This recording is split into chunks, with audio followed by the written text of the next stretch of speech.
Good afternoon, everybody. My name is Karina Gonzalez. I'm one of the chairs of this event, this international conference on web-based learning, and the symposium SETE also.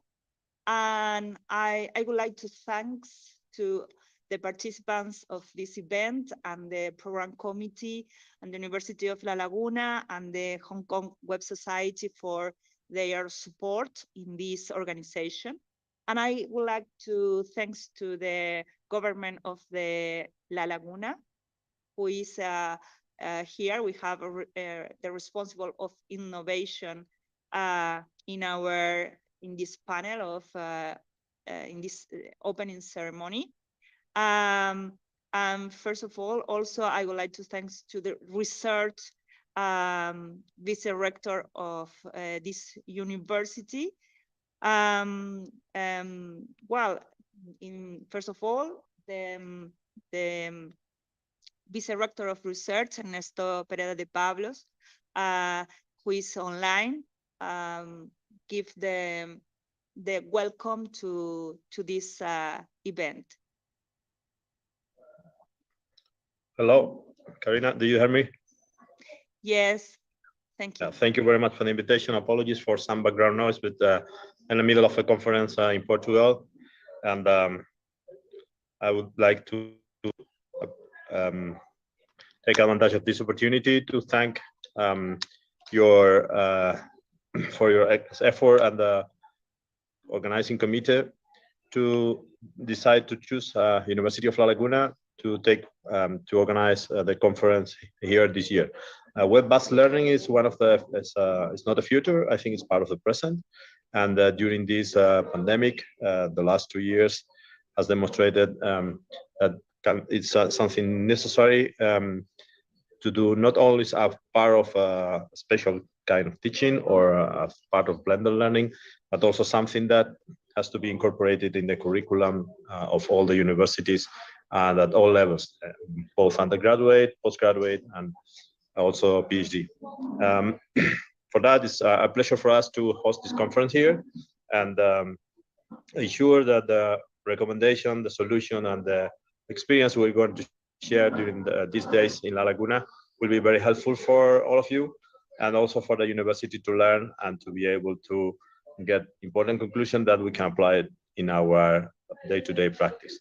Thank you very much. Enjoy the conference, and it's been really a pleasure. I will be looking forward to such conclusions to learn and to implement them in our universities for the future. Thank you.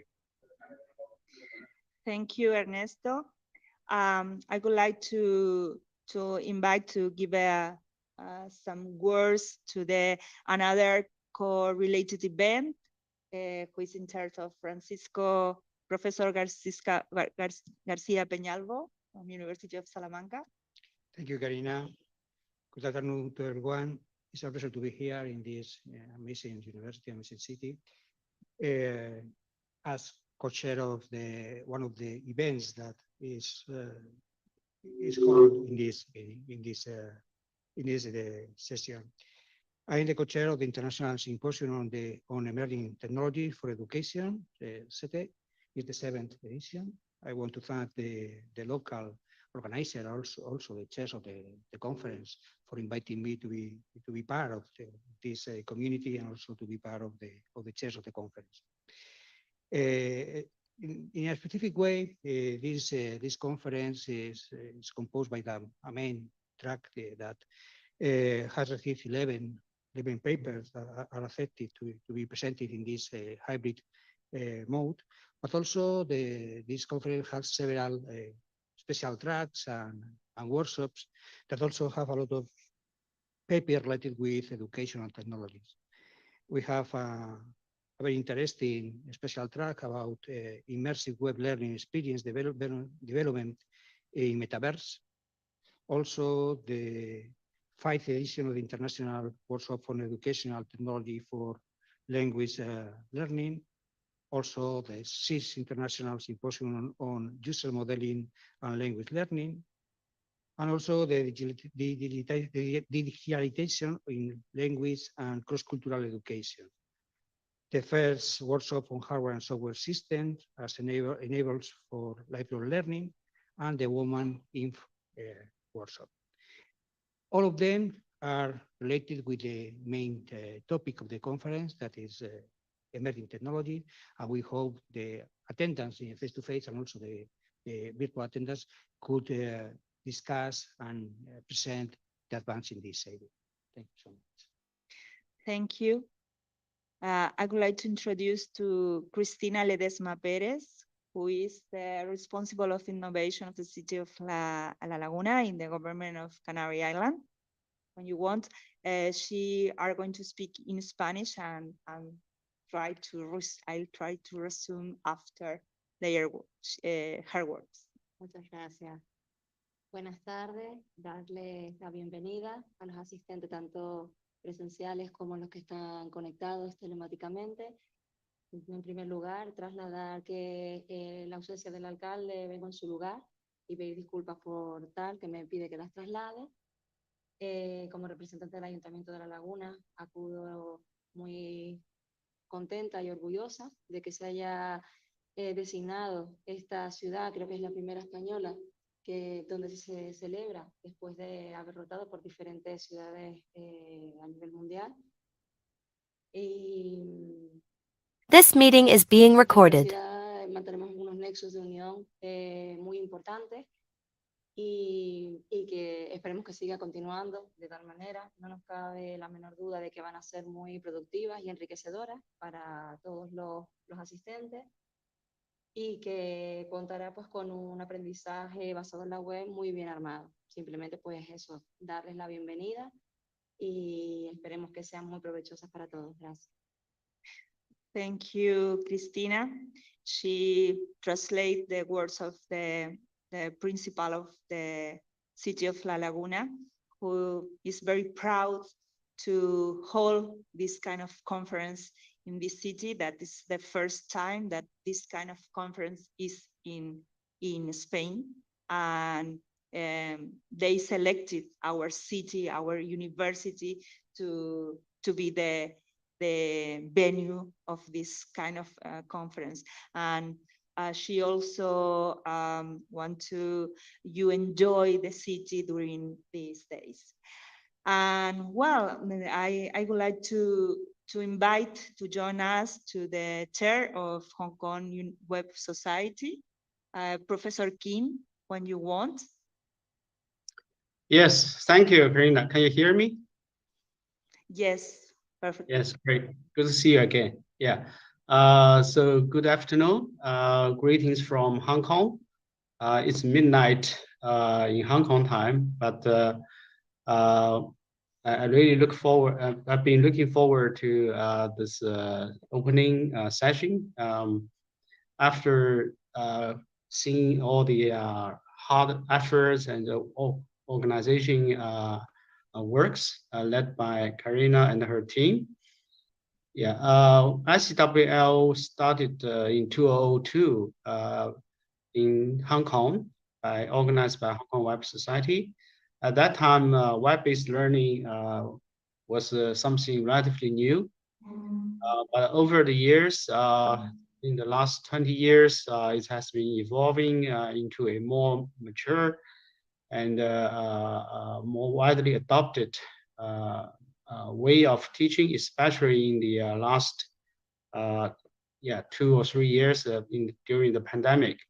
So the constant issues like how to guarantee the effectiveness of web-based learning, how to attract the students' attention through other technologies such as immersive learning is something still worth looking into, and also how to do fair assessment in a web-based learning environment. It's also not a simple, trivial issue.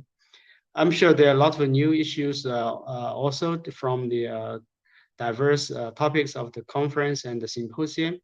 And I'm sure we can all get something useful out of the high quality presentations in the next 2 days, I suppose. So yeah, thanks again to the wonderful job organization activities and compile the excellent programs led by Karina and the OC teams at front, and also Balta, etc. Okay, so I will not go through all the names, but thank you all, and enjoy the conference and the beautiful scene, which I personally could not come due to the quarantine, the policy travel limits. But I hope some other time occasions we can see each other in person. Okay, thank you. Thank you, Professor Kim, for your support during this organization.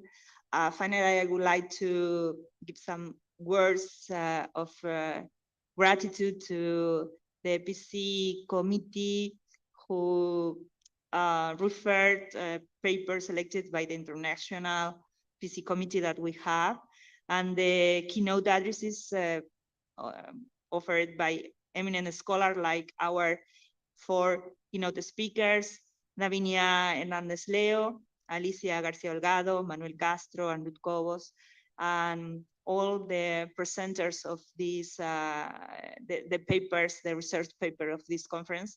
And I hope that the presentations and the knowledge that we are sharing during these days could be useful for our futures collaborations and research and knowledge in general. But also we have a social program, and we are happy to share with you not only during the sessions of the conference, but also after the sessions we can discuss and share together this kind of moment that we can do right now face to face. But I would like also to thanks to our virtual participants who couldn't attend or cannot attend this time, but in the future I hope that we can face or we can meet face to face.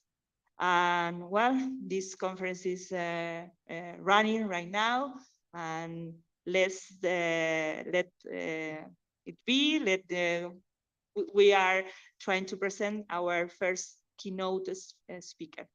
That is Davinia Hernandez Leo, who is online, and then another keynote that is with us, Alicia Garcia Delgado. Both of us, we are our opening keynotes in this conference. Thanks to everybody.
Davinia?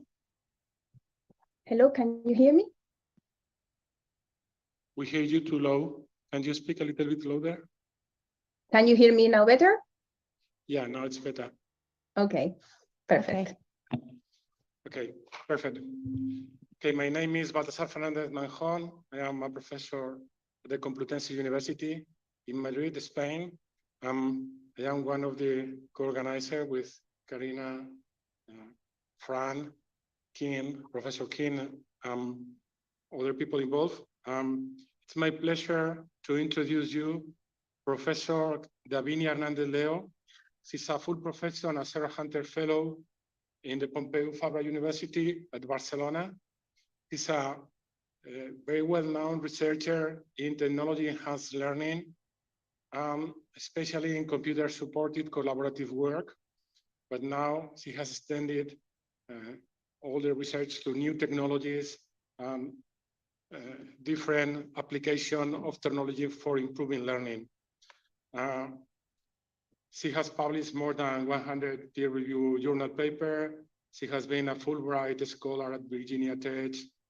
She has been a visiting researcher at the Open University in the Netherlands and a research fellow at the University of Sydney. She has a long way and experience in technology-enhanced learning and will be our first keynote speaker at ICWL and SETE conference.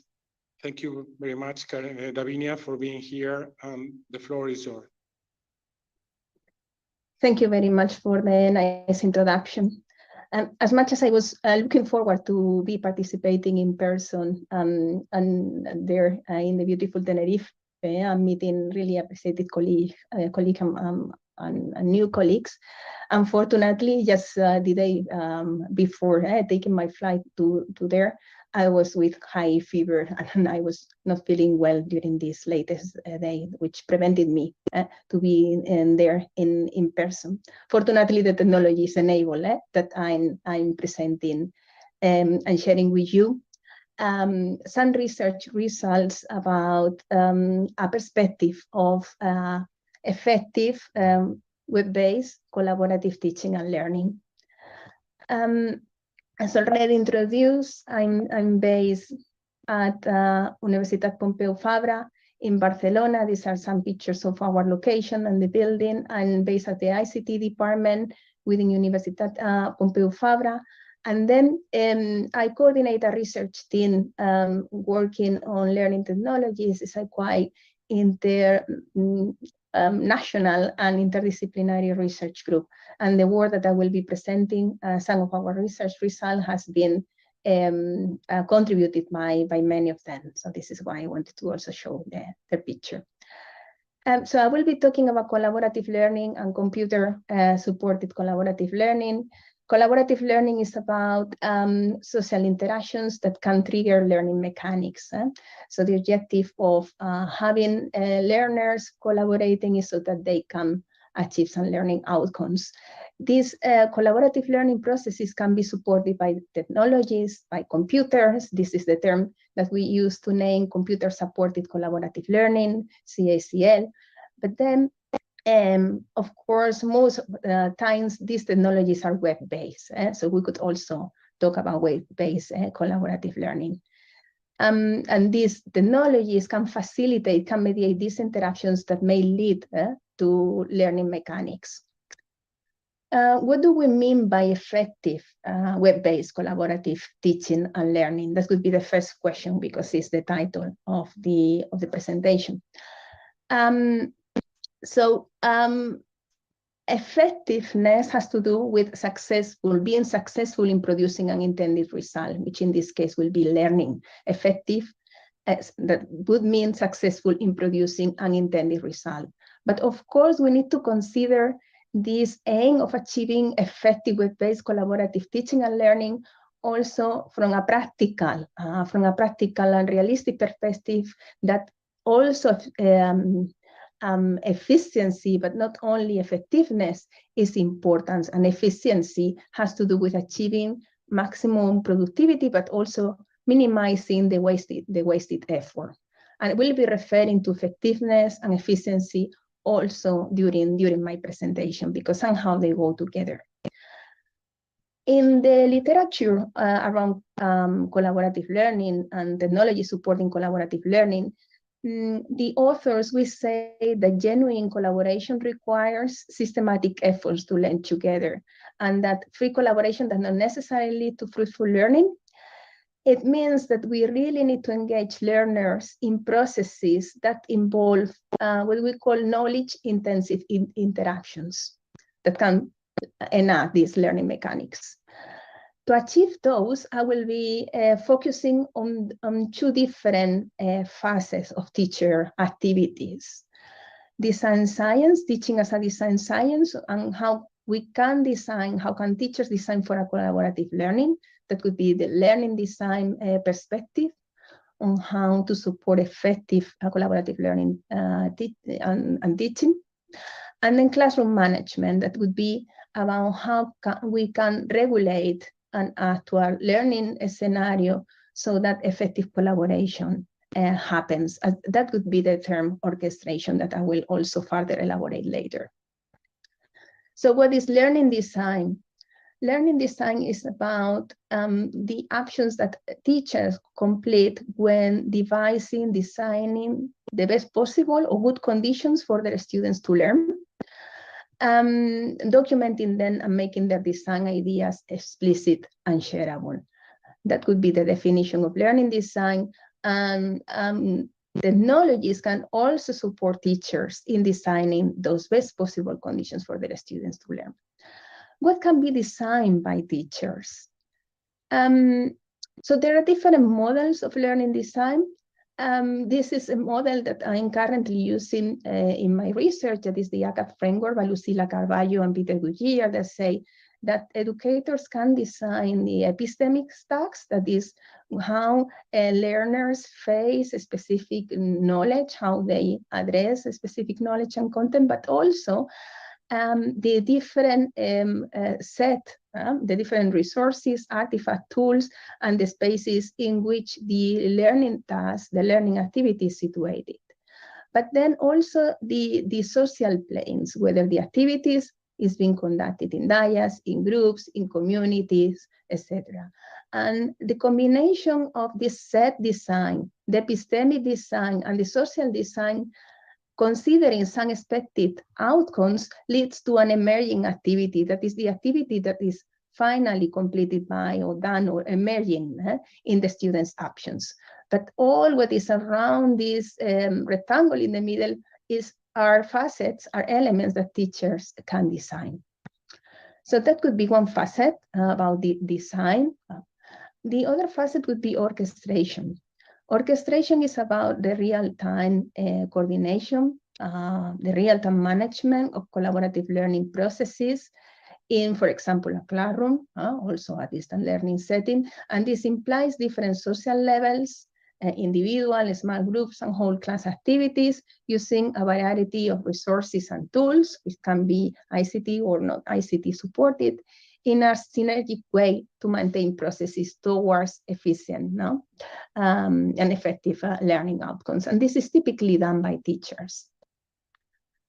Now, how can technology support design and orchestration so that we achieve effective and efficient, I would say, web-based collaborative teaching and learning?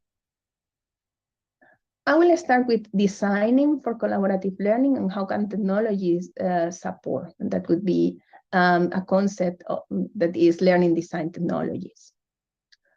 A perspective of designing for collaborative learning is providing guidance in the authoring, that is in authoring tools about what is effective collaboration, and that is providing guidance to educators about how to structure collaboration in a way that increases the probability of reaching successful learning. One way of achieving that, which has been a focus in my research for many years now, is the concept of macro switch, which is structuring the collaborative learning flow, that is the sequence of activities, the roles students play, and the role, the rotation, the group formation, resource allocation, so that they can trigger potential effective social interactions, knowledge-intensive social interactions. I've been using so-called collaborative learning flow patterns that are a specific way of structuring how students collaborate by, for example, in a pyramid structure, by initially submitting individual answers to a given task, then forming small groups in which students collaborate towards solving the common task, and then the groups are merged together into larger groups until the whole class build knowledge and agree on a common solution. And all these patterns, from the jigsaw to the pyramid pattern, has been studied, and they're and we know that they promote participation, interaction, but also positive interdependence, individual accountability, and this knowledge building that implies these knowledge-intensive interactions. Authoring tools that can support this guidance to educators in designing for effective learning, because they are using these patterns that lead to potentially effective learning, have been proposed, for example, in this collage and wedge collage authoring tool. More recently, the pyramid app, which is a tool focused on the pyramid pattern, in which from individual to larger groups are structured across sequences of activities in a learning sequence or a learning script. And here you see the screenshot of the authoring tool, where are different facets of the activity that can be authored. And I will refer to some of these elements later. And more authoring tools that can guide teachers in designing for fruitful learning are, for example, this at Crumble, that is more based or focused on supporting for designing for blended learning.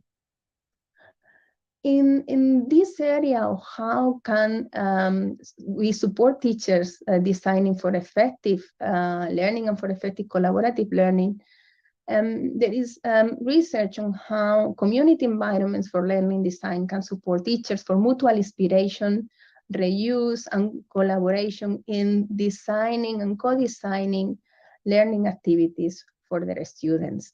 Over here, I will be showing some of the community environments in which we have been researching different elements about how can teachers share, collaborate, co-design using different pedagogical approaches and also considering different disciplines and content perspectives, such as STEAM, design, promoting design thinking in project-based learning, promoting teaching environmental awareness in activities using devices and sensor devices in the classroom, augmented assessment environments for teachers to co-design assessment activities, or more recently also a platform where students can provide feedback about the learning designs, their lesson plans that are collaboratively created by teachers, but also the students.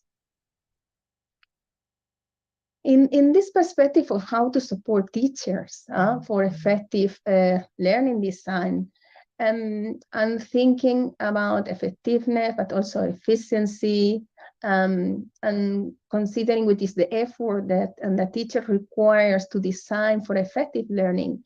We have been also studying potential impacts in the well-being of the users of those technologies, in particularly teachers.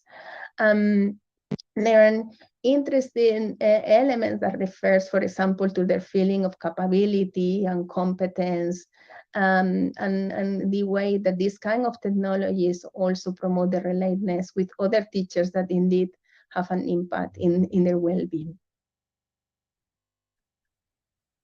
In proposing this kind of technologies that can support for effective learning design, we have been also exploring the role that learning analytics, but also other types of analytics can have in supporting teachers when designing for learning. Apologies. And we have proposed a framework that is called Analytics Layers for Learning Design, in which we have been exploring how community analytics, that are the metrics and patterns of the design activity that a community of practitioners have in those kinds of community platforms. Also design analytics that are the metrics of the pedagogical decisions that can be measured in the actual designs of the activities that the teachers create, and also the actual learning analytics that are the analytics coming from learners' engagement, achievement, etc.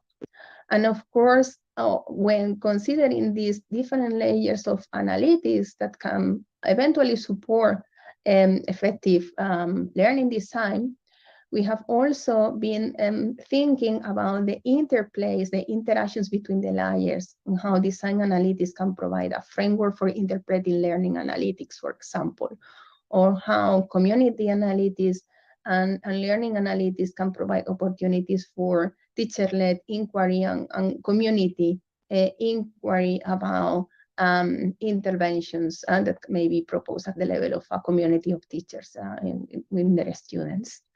So the layers, but also the interactions between layers about how data analytics may support teachers in designing for learning has been a matter of our interest also, as I said, in the recent years. Some examples about that will follow. So for example, in terms of community analytics, we have been using the data about the behavior of teachers participating in these communities to provide them dashboards, and we have been co-designing these dashboards with also with the users of those teacher communities, trying to see what kinds of indicators, data indicators, could be useful for them when to trigger orientation and inspiration, mutual inspiration, when using those kinds of community tools and community environments. Regarding design analytics, we have been working, for example, in the EdCrumble tool, that is the authoring tool supporting designing for blended learning, and trying to see how we could collect data that can represent the learning design, so that this data can be visualized to teachers, so that they can make sense about their design decisions that have been already completed, so that they can further continue their planning in a much more informed way. Here you have some screenshots of some of those analytics, but I will focus on one specific type of design analytic that we investigated in, let's say, in more detail.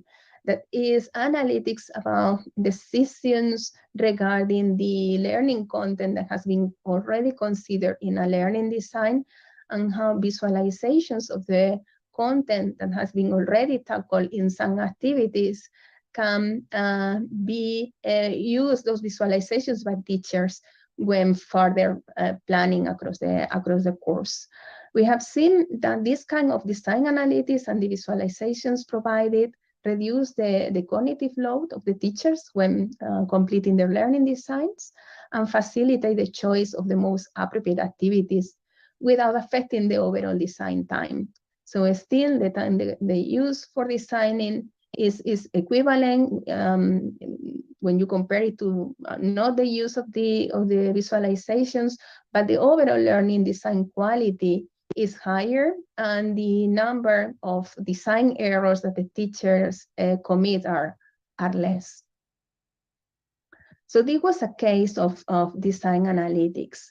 In terms of learning analytics, we have been researching how visualizations of students and aggregated students' actions, for example, in the Pyramid app, that is the collaborative tool that is implementing the pyramid pattern that I mentioned before, could be used by teachers in teacher-led inquiry about the pyramid activities that they implement with their students, but also for collective inquiry across a community of educators. So these are some of our research contributions and research results regarding how to support teachers when designing for effective learning and for effective collaborative learning.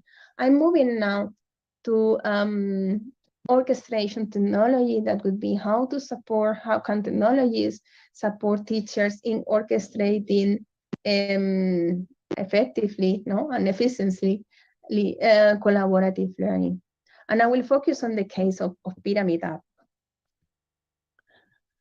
So Pyramid app, I showed before the authoring tool. It includes this authoring tool to design the levels of the pyramid activities, that is the individual level, but also different levels of increasingly larger groups until the whole class joins to agree on a common solution. If this is possible, depending on the case. And then the tool is also supporting the enablement of those activities, and also the orchestration of the activities.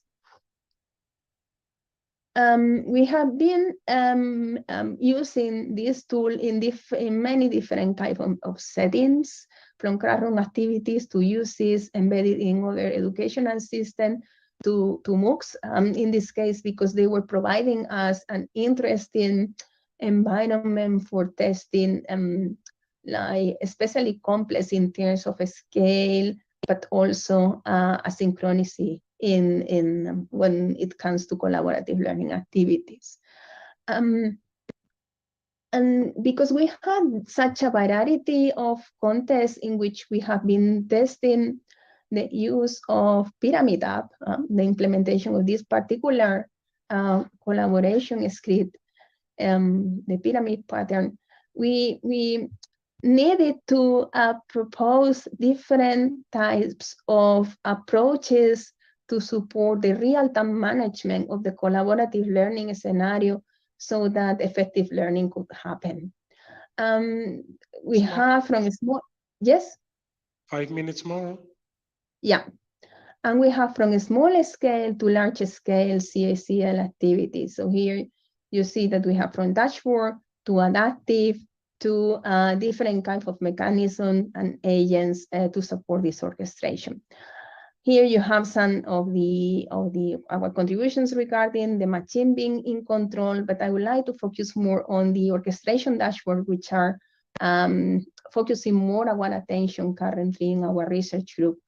There we have been studying, for example, how can mirroring and guiding support could compare when supporting teachers in designing for effective learning.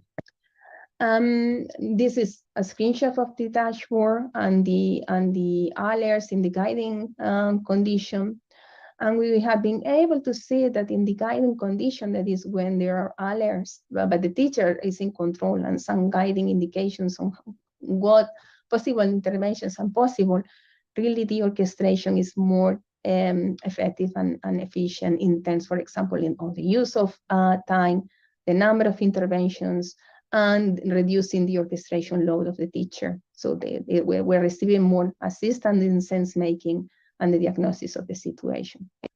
We are exploring this concept of orchestration load using different techniques, different multimodal learning analytics techniques.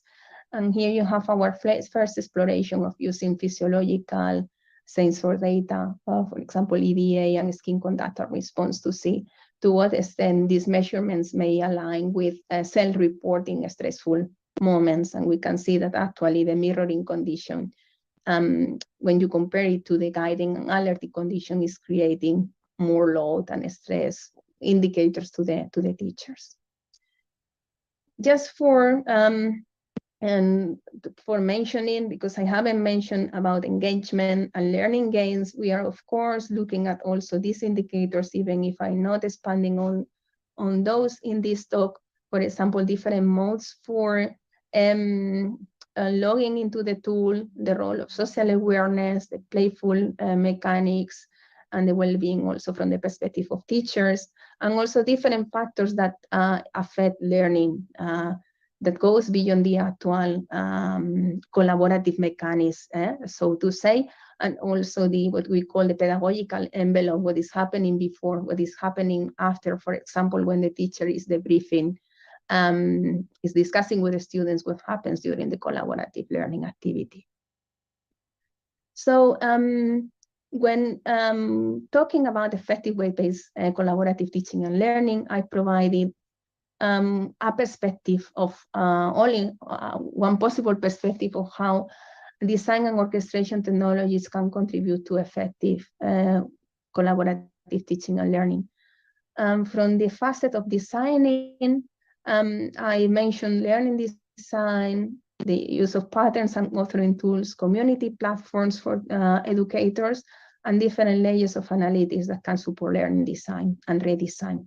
From a perspective of orchestration, I mentioned that there are needs for adaptations in real time, and that can be automatic versus human in control mechanisms and combinations that can serve different scenarios, and the relevance of dashboards for supporting human in control, but with features that where the machine can also help teachers in completing that orchestration, because they also minimize the orchestration load and they focus their actions towards more effective learning interventions. And there are different factors that affect engagement and learning gains that we are exploring. Regarding our current and future work, we are exploring teaching orchestration in different contexts, online and in class, comparing online and in class scenarios, also hybrid scenarios. We try to understand how different the learning analytics need to be when they are to support design or orchestration. As many of you know, as many of us, we are also concerned about responsible uses of data-driven technologies and artificial intelligence, and our technologies are also engaged on that discussions that I think they are very relevant at the level of our community. So thank you very much. And I here. I will invite Alicia to the stage here, and while we will be preparing for the question, there is any question on the room? No question? I mean, well, people think if they have a question or not. I have a question for you, Davinia. I mean, there are plenty of people working now in analytics, but I think that a very difficult question is how to provide the analytics information to the teachers so they can effectively use that information that is so difficult and complex to acquire. Can you elaborate with your perspective into that? Yeah, indeed, I very much agree. This is a very good question. This is one challenge, and there are different efforts that have to do with digital literacy. This is one perspective of tackling that. In our work, what we do is to follow a human-centered learning analytics perspective. There is an ongoing discussion in the learning analytics community about that particular perspective of human-centered learning and analytics, in which we participate. And essentially, what we do is to engage in co-design and iterative cycles of refinements in our proposals. So this would be my answer to this indeed challenging and difficult question. And I think there are two angles: the design that need to be human-centered, and also the digital literacy facet. Okay, any question in the room? No? I have second question is, how do you organize all the collection of information to make it more stable? Because in our experience, we do that for serious games, and still the infrastructure is too fragile. When you deploy in real, actual environment, we deploy in schools, school has such a different computer system, different types of Wi-Fi connection. So the learning analytics is very fragile. There's plenty of situations when the information you collect is partial, incomplete, and in some cases you lose a lot of very relevant information. How do you deal with that part? I know that it probably MOOCs, it's a centralized environment, so you can collect a more reliable information, but for computer-supported collaborative work, how do you do it? How do you manage to go for this fragile, complex system into something that can be deployed in real settings? This is also a very good question. Let's say that our advantage, but also our limitation, is that, and this is why we finally decided to go for a quite lightweight application that is Pyramid App, and which is not a complex tool in terms of feature, but quite, let's say, easy not only to use, but also simple in terms of feature, but still non-trivial enough to complete research and from the research questions that we have.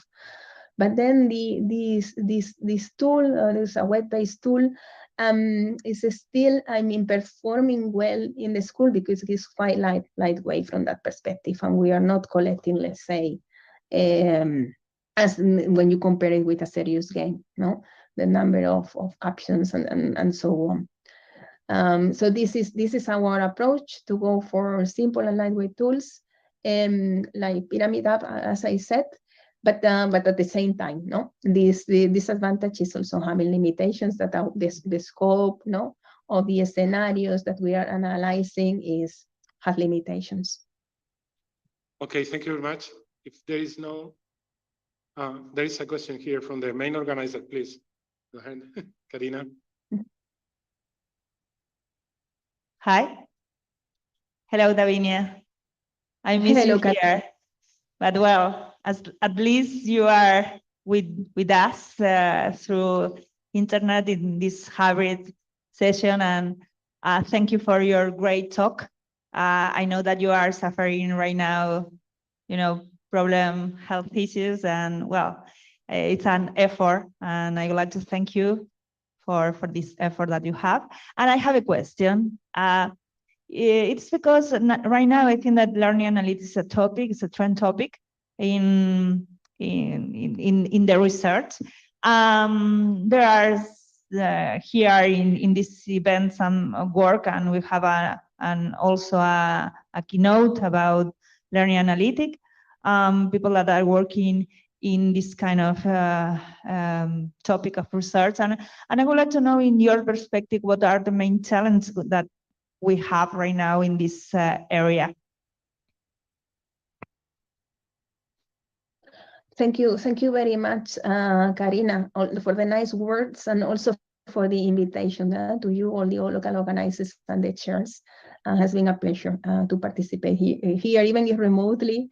Unfortunately, I really wish it to be there. I pretend to be there with my background in Machula Laguna, but still, I'm not really experiencing the real thing. Hopefully, the next time.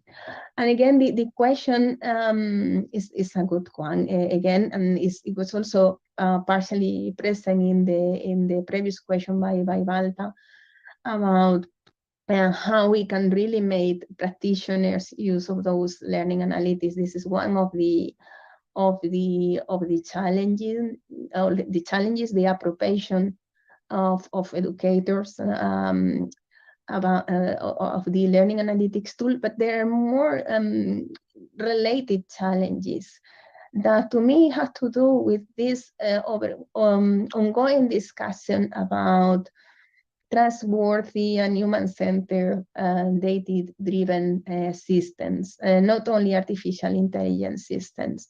That is how our learning analytics are trustworthy in terms of their quality, but also sometimes I say they are honest. They are in constant revision and transparent in their level of what they have been considering in their computation and what there are limitations, so that human can take into consideration those aspects in their decision-making process. So supporting human agency, honest system by being transparent, and also considering these other facets that the European Commission, but also the researchers investigating different facets of responsible artificial intelligence and data-driven system are kind of bringing to light, so that we all think about them. Also in the use cases, whether our use cases are ethical enough and so on. Okay, thank you very much, Lavinia.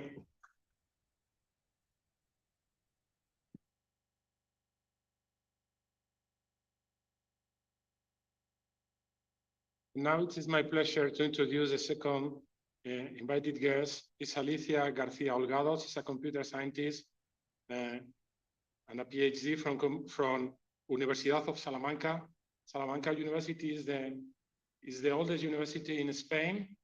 Has a long tradition, mainly in Spanish language, but also now in technology. She's a researcher that has been very active in all the domain about women in computer science and engineering. She has been leading a project, a European project, on the topics about how to improve the implication of women in science, technology, engineering, and math. She's also very well-known research and active motivator and leader in the Latin American community. So, Alicia, the floor is yours. Thank you very much.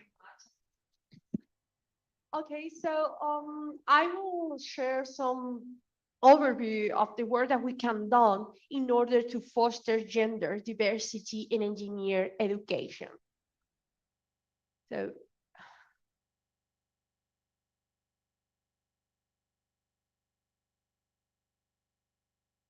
perfect.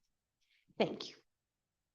So first of all, it's necessary to give you some numbers, because we will talk about the gender gap, but we have to take into account that the gender gap is not a problem only related to engineering. It's a problem that affects all the fields in the world, and also affect all the countries and all the regions. So if we check the last report that was published some months ago in 2022, we can see that the countries that were involved across the different reports since 26, they need 60 years to achieve or to reduce totally the gender gap. So if we take into account this, okay, if we take into account this and we check the numbers and the progress during the last more than 10 years, analyzing the gender gap in the world, we can see different lines in this figure, and we can see how, in the case of Europe, we are the light blue line. We are improving across the years, although we need more work to achieve that one score related to the gender gap. But also the other regions in the world, divided according to this report, we can see how most of them are improving these numbers, are improving these scores regarding gender gap. Also, there are some countries, for example, North America, that have some problems in some of the years. So if we focus in education, today we are in a conference, of course, related to software and technologies, but applied to this kind of areas. We can see that regarding education, in the case of Europe and in the case of the other countries, we achieve more or less the gender equality, but that's not real. It's real for the indicator in the report. They measure many different sub-indicators related to educational attainment, but it's not true. It's not true because if we check the numbers focus on different fields, we can see how there is some gender gaps. And in particular, there are gender gaps in science, technology, engineering, and mathematics. When we talk about science, we are not talking about health science. We are talking about the other kind of science. And in the case of engineering and in the case of engineering and information and communication technologies, we can see here the percentage of men, and we can see here the percentage of women. It's not necessary to say the numbers. You can see the size of the figure. So what can we do? As a university, we have a key role in the way to solve this problem. If we check the SAGA project prepared by UNESCO, they identify an holistic approach to solve this problem. It's necessary to work from different areas and different contexts to solve this issue. It's necessary to work in social norms and stereotypes, but also it's necessary to work in primary and secondary education, higher education. But after that, we need to continue working in career development. But also it's necessary to continue research and also introduce the gender perspective, the gender mainstreaming in the research. It's necessary working in policies, but it's not the only solution. We need also foster entrepreneurship and innovation. So in this point, in this holistic approach, the university, the higher education has a key role. They can input in primary and secondary education because we are teaching future teachers. We can input in career development because we are preparing future professionals. Of course, we have an input in research. And sometimes, depending on the country, we can give some recommendations to define policies. From the university, we also input in innovation and also support entrepreneurship from different services and different kind of actions. And of course, as university, impacting in all these areas, we can input in social norms and stereotypes. So as universities, we have a key role to solve the gender gap. And in particular, we have a key role to solve the gender gap in the case of engineering and technology, which is the biggest problem related to these areas. So this is an international problem that can be faced through the universities. However, in the university, usually we are not taking into account approaches to reduce this gap. And we are not taking into account approaches to introduce equality and inclusion in the different areas of the university, and in particular in educational activities. So it's necessary to work education for equality. So we need to work in methodologies in order to introduce different methods and different actions to ensure equality in our classes, and also in the different activities and the different actions that we are organized inside the university. That does not mean that we will work only in those aspects related to inclusion of the people with different characteristics. We are talking about also about gender perspective, about gender mainstreaming in the different areas of the university. So students and teachers must be trained in order to foster gender equality in the university. They have a key role in these actions. Also, it's necessary to define methods and protocols to support the solution of the different problems that arise inside the classes, but also outside the classes as part of the community. And also it's necessary to introduce this gender mainstreaming in the curricula as part of the different degrees, as part of the different studies. So there are different ways for gender mainstreaming in the university context. Of course, one of the ways that are most popular in most of the universities is create a study focused on gender. So there are many universities in the world that work in particular degrees focused on gender. But our approach is not working only in our degree, is trying to introduce something transversal in the university. Also, there are particular degrees that has a subject focused on gender.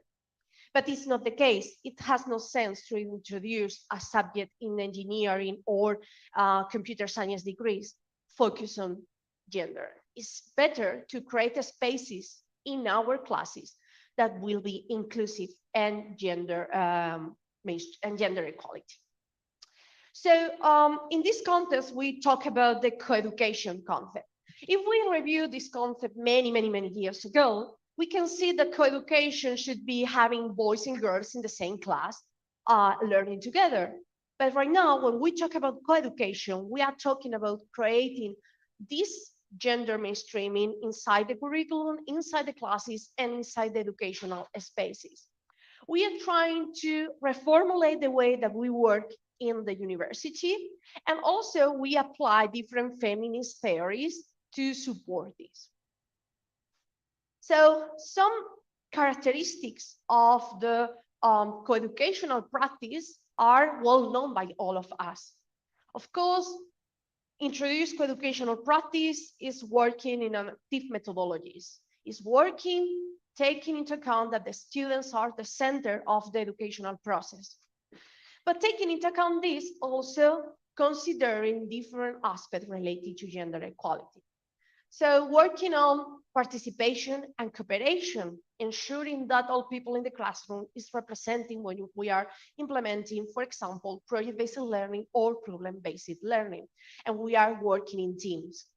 Also, it's necessary to foster participation and motivation. This is related to active methodologies. We are not talking about something totally different than things that we already done. But it's necessary to change the focus in order to take also into account this gender equality in our classes in which most of the people are not women and are men.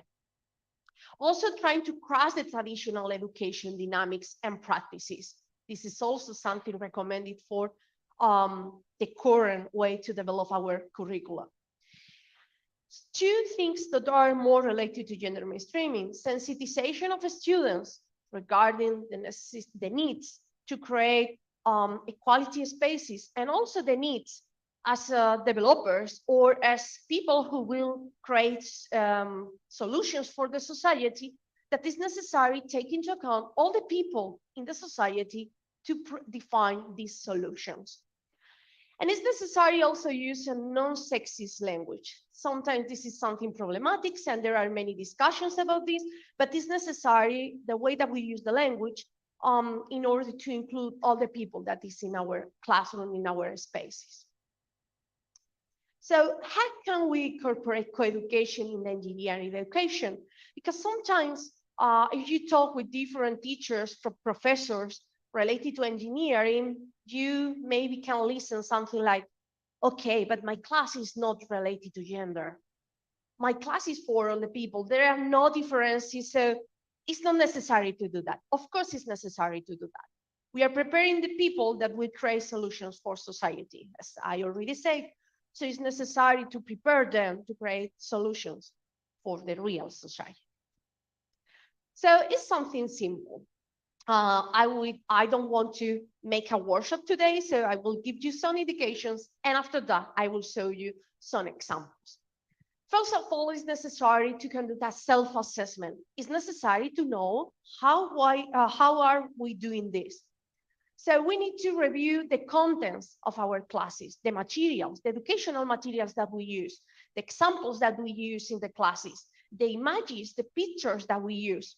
Also, it's necessary to analyze the context. Maybe we are in a classroom that there are people from different countries. Not only we need to take into account gender, we can also take into account different characteristics.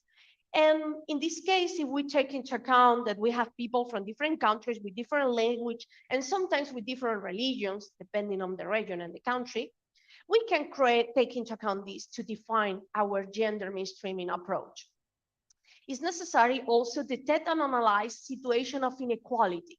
Maybe this is the most difficult part, because sometimes we cannot notice this kind of problems in our classes. Sometimes maybe we can say we are professors in the university, we don't need to take into account problems between our students. Okay, not outside the classes, but yes, inside the classes or inside the activities organized in the university. So using this, we need to know our situation and define how can we improve. And this is not something that we need to do in one academic year. We can do this through different academic years. We can improve this across the time, but it's necessary to know our point. Also, we can use different tools to analyze our context. And of course, when we start an academic year, our group of students is different. So there will be different people in our classes. They can have different kind of problems, different perspectives, and we need to know that approaches or that ideas. So, for example, we can use different kind of questionnaires. This is a questionnaire developed in the University of Salamanca and with the collaboration of Universidad de La Laguna, in order to detect the perception of the students of computer science regarding gender perspective, gender equality. It's a short questionnaire which is not so much items, and it is validated and applied in many countries. And we also applied in engineering context. We applied 3 years ago, I think so, in EduCon conference. And also we applied last year in the computer science and informatics in Spain areas. So what we need to do after analyze our situation, of course, we need to design and develop our practice. So for example, maybe the first academic year, we detect that our contents are not gender equality. So maybe we dedicate our first year to redesign some part of the contents, redesign some part of the samples, or maybe replace some figures, some images that we use in our context. After that, we need to put this in practice, and also it's necessary always evaluate the experience. This is something very typical in educational innovation. So we design, we analyze, design, develop, and after that, we evaluate if the work that we've done is okay to reduce this gender gap and also foster equality in our classes. So after this short explanation of how to do this, we will see how to do this in a real experience. And this example is are different examples of teaching innovative with gender perspective. First of all, how to gender mainstreaming in a software engineering course. So this is a real example developed in the degree in computer science in the University of Salamanca. And it's a real example implemented since 2016. So we were working on this many years ago, and we are improving. So we follow an engineering process to implement this gender mainstreaming. The first year, we start reviewing the materials, reviewing the educational guide, also trying to foster diversity in the teams that develop the project that is the key element in the subject. Also, we introduce gender issues as problems to work in the workshops. So our students solve UML diagrams. That's the main content that they work in the part of practice. So in these problems, we introduce problems related to the society. And one of the problems in the society is the gender gap in STEM, or the gender gap in research, or the gender gap in engineering. So across the different years, we define different problems related to this topic to work in the main project that they develop across the course. And each year, the topic changes, and they have to define a solution, a software solution, trying to help the societies to solve this problem. The second year, we working on improve the first approach that we've developed during the first experience. And we remove the first introductory talk that we do at the beginning of the course. So the first day of the course, we introduce the problem, we talk about gender equality, but we face many problems with our students, so we remove that talk. Right now, this year and the last year, we introduce again and work perfectly. So depending on the students. The third experience was focused on diversity and ethics. So we work on gender mainstreaming, but we open, and we work also in diversity, and we also in ethics. We talk on different topics related to software engineer in professional sector. We introduce different people from the professional sector to make these kind of talks. Also, we introduce gamification experiences, mechanisms in our course in order to foster students and engage them to work on gender equality. And always we do all of this based on our virtual campus and based on different technologies to support the whole process. Also the course is face-to-face. It's not an hybrid course and it's not online. The fourth phase that we were working on this, we try to focus on inclusion, how to teach our students that after the course, after the degree, they will join to different companies and different institutions, and they need to continue fostering inclusion and diversity and gender equality in their working spaces. So we introduce different design thinking techniques, and also we introduce different agile methodologies with gender mainstreaming in order to foster this and teaching them how to transfer this to a real context. Finally, it's not the last year, but it's the last year that we introduce some changes. We work on ethics in informatics. In this year, we create on a small private open course based on different talks from different experts in ethics in informatics in order to teach students that the work that they've done as developers have an impact in the society and have an impact in the person that use the technology. So we organize different lectures on computer ethics about an introduction for that, and we create this SPOC based on these materials. So I think that's the end. So I have more examples, but I think we can summarize that also it is possible gender mainstreaming, not only inside the classes, but also in activities inside our faculties or inside our university. For example, gender sensitive mentoring. How introduce gender mainstreaming in the mentorship processes and the mentorship programs that we already have in our institutions.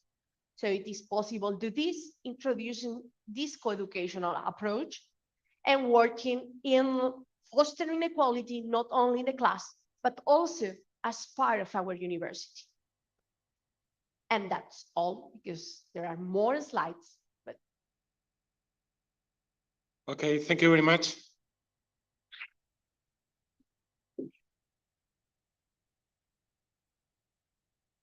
We have 10 minutes for questions. There are questions in the audience. I have one. I mean, it's a really nice work that you do, but we have a problem. You only work with the people that is already there.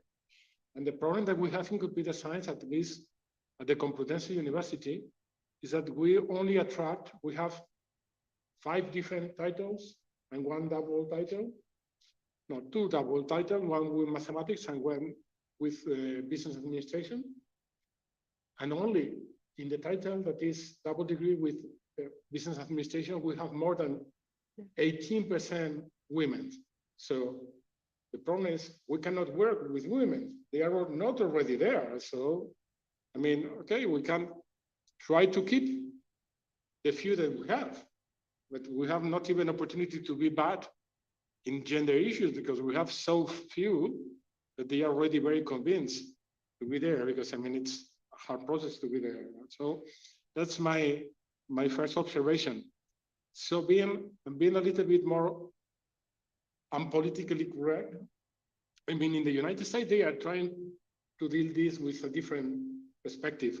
It is not so common in Europe if you live apart UK. Not sure if UK is still Europe or not with the new settings.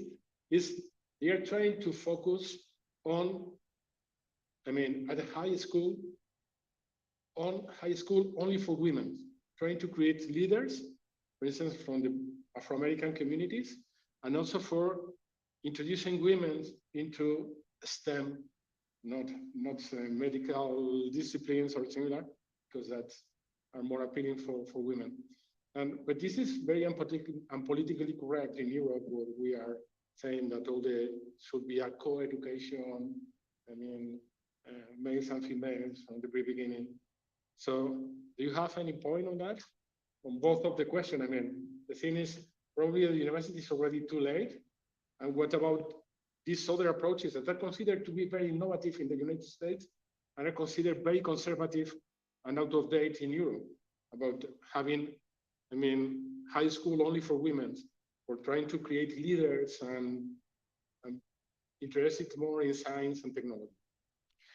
For the first question, of course, universities so late to engage more women in STEM, but we are not working on engaging more women. We are working on the holistic approach that is focused on, okay, we arrived to the university, there are not enough women in science, technology, engineering, and mathematics, but we need to ensure that when they achieve the professional context, they will continue working on this. And also it's necessary to work in the university, not for engaging more women, also it's necessary to avoid the dropout. And also it's necessary in order to teach social norms and not reproduce stereotypes in our universities. So it's not necessary to have women in the classes to introduce gender mainstreaming. Introduce gender mainstreaming is not only focused on, we will work on those women and we will work in groups that are mixed with women and men and those things. It's also how we transfer our knowledge. So if we are, for example, in a classes with only men, and we are using examples in which always we show men were doing things, and we are reproducing those stereotypes, they will continue these stereotypes in the future in their professional lives. And also it's not necessary having women in the classes to introduce gender mainstreaming, because there are different problems that can be worked with with gender mainstreaming. So for example, I talk with my students the diversity and the cultural backgrounds as one of the ways that you introduce gender mainstreaming.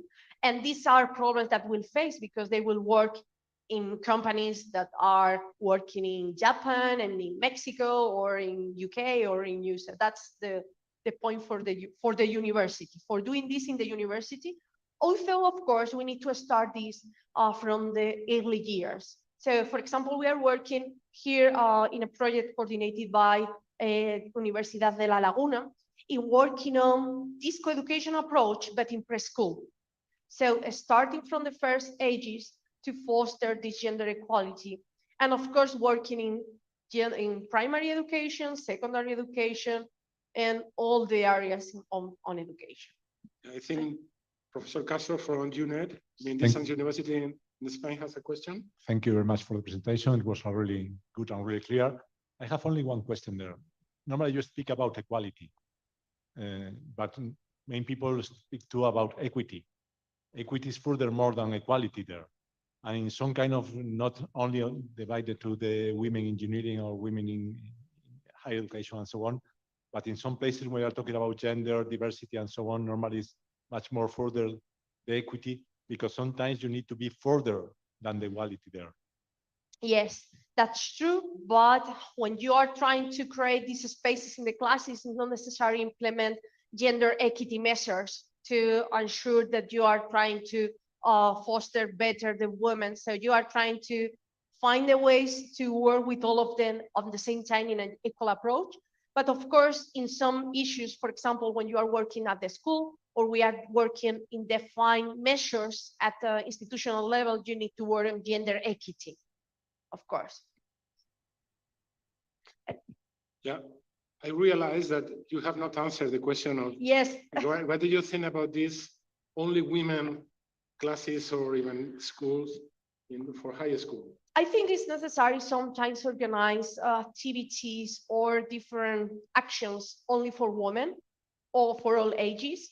So sometimes you can find activities for young women working on only girls in a group to foster different kind of how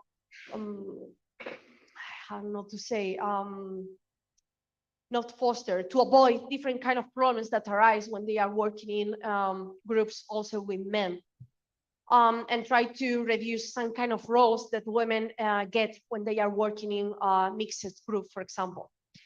And also it's necessary sometimes do this when they are in the professional lives. So you create a kind of context in which women are more comfortable to develop their skills. But I not totally agree with be always in groups only with women. And of course, that's reproduce the problem that men are in the same school all together without interaction with women.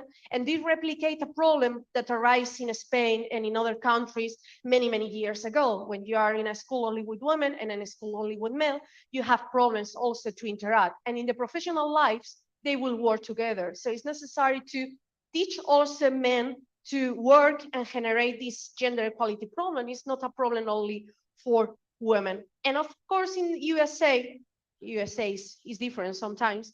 They are also working in approaches in which they are creating STEM schools that they introduce this gender approach, but mixing women and men. So I think sometimes it's necessary, but not for all the life, at least all educational life. Okay. I think there is more questions. Yeah. I have a question.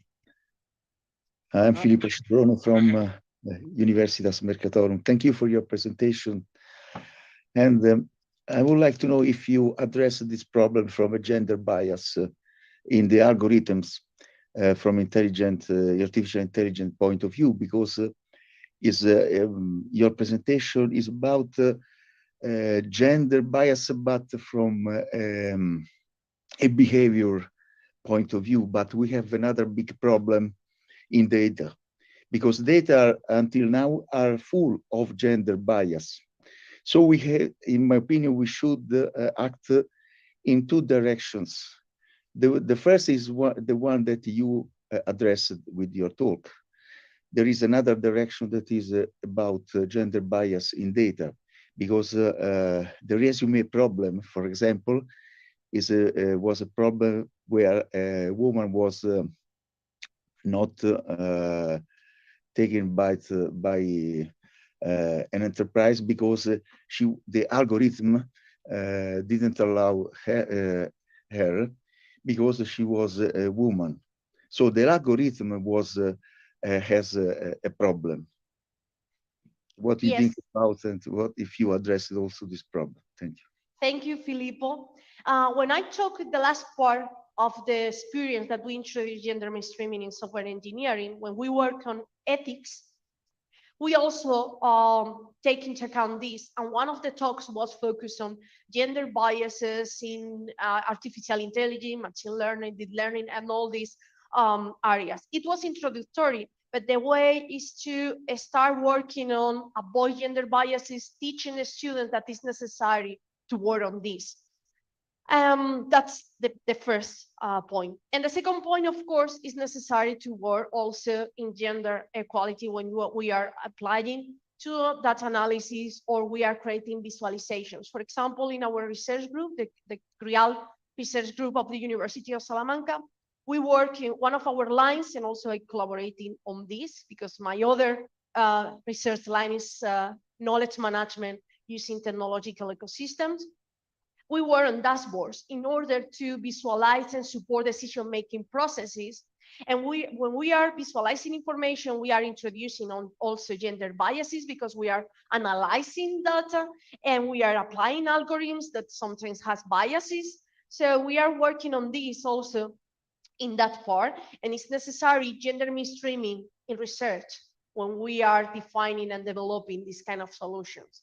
So that's not exactly gender mainstreaming in education, but also there is this area of gender mainstreaming in research.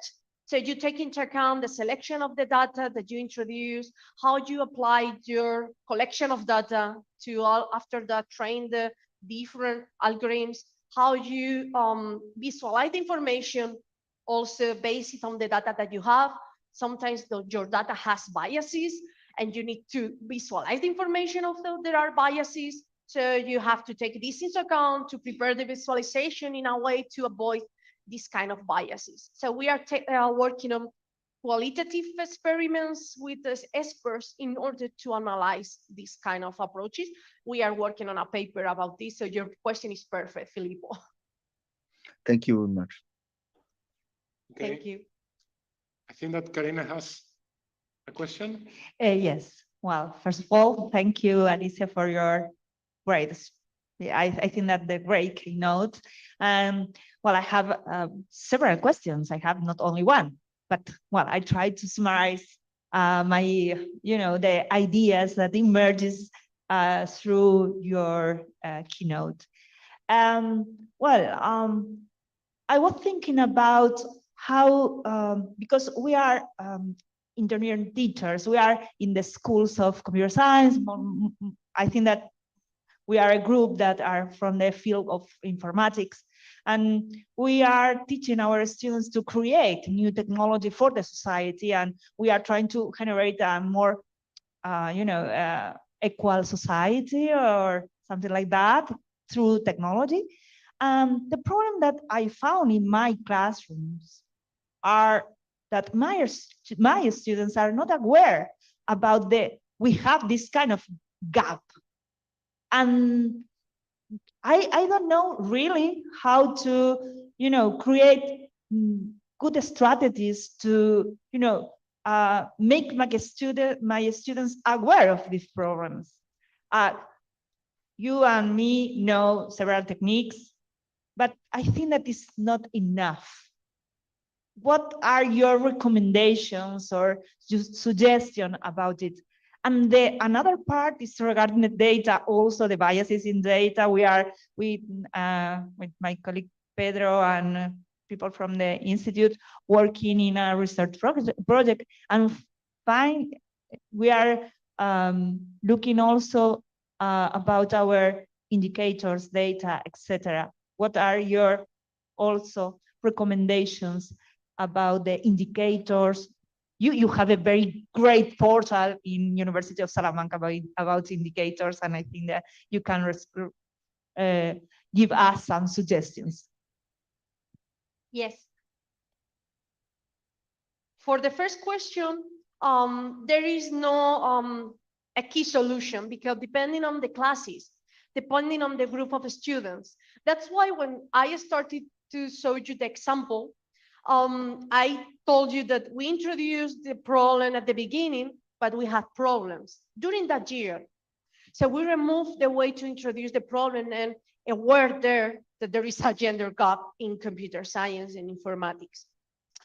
After that, in the last years, I introduced again this talk, but I introduced this talk showing them different examples and trying to avoid that is a kind of speech that you must work on this because you must work on this. That's the point. Because right now there are many actions and there are many things in the TV and the social networks, and there are many activities across the cities, the towns, the world, working on gender gap. And that's a problem to work about the gender gap in the classes, because sometimes the students, depending on the group, they can say, oh, again, gender, gender, gender. But if you introduce in a way that is something more that similar, that you introduce teamwork, or you introduce other kind of competencies, you avoid this kind of problems. So depending on the class, depending on the context, but also depending on how you try to explain this.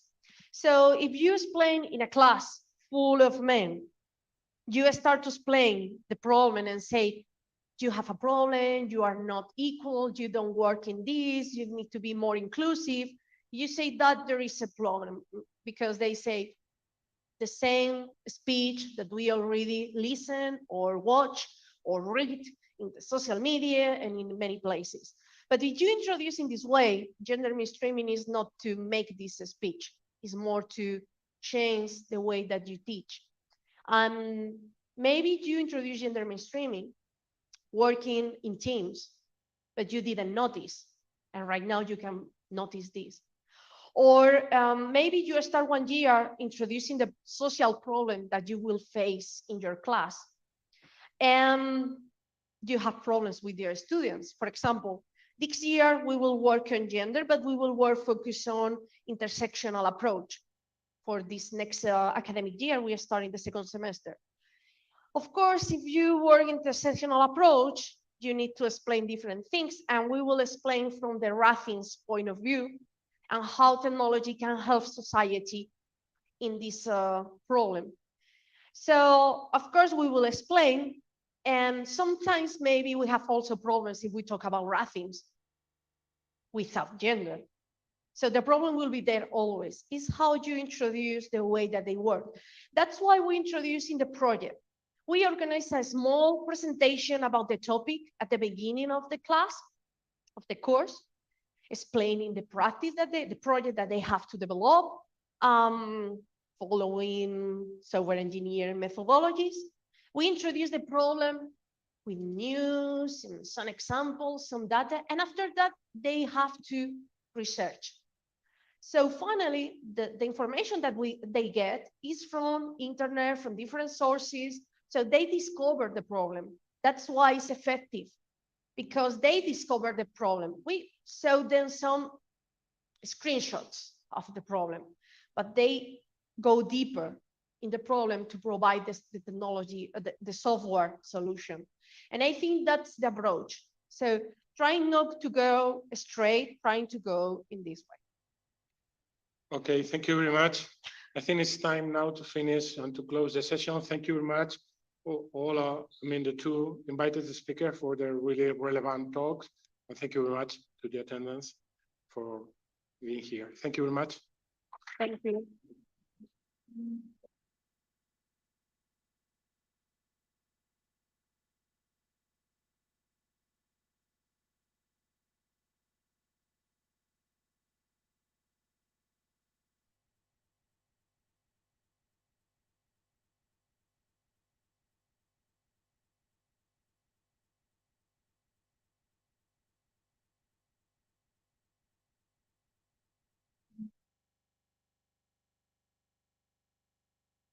Well, it's time to go to the 2 workshops that we have. Okay. We have right now two workshops. One is in this room. Another one is in the Aula Polivalente that is in the same floor, but right on the street. Okay, for this site. And we need 5 minutes to prepare the session. Please. Yes? Okay. Both sessions are conducted as an hybrid mode.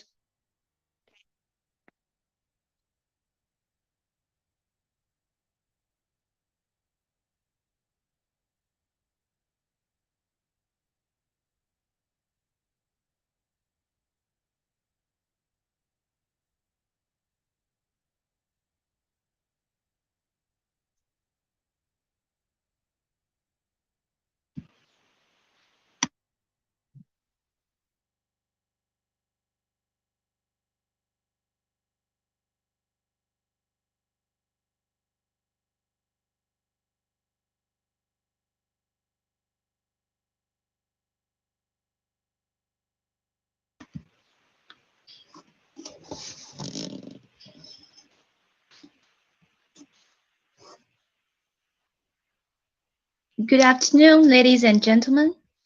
Can you hear me? Yes, we can hear you.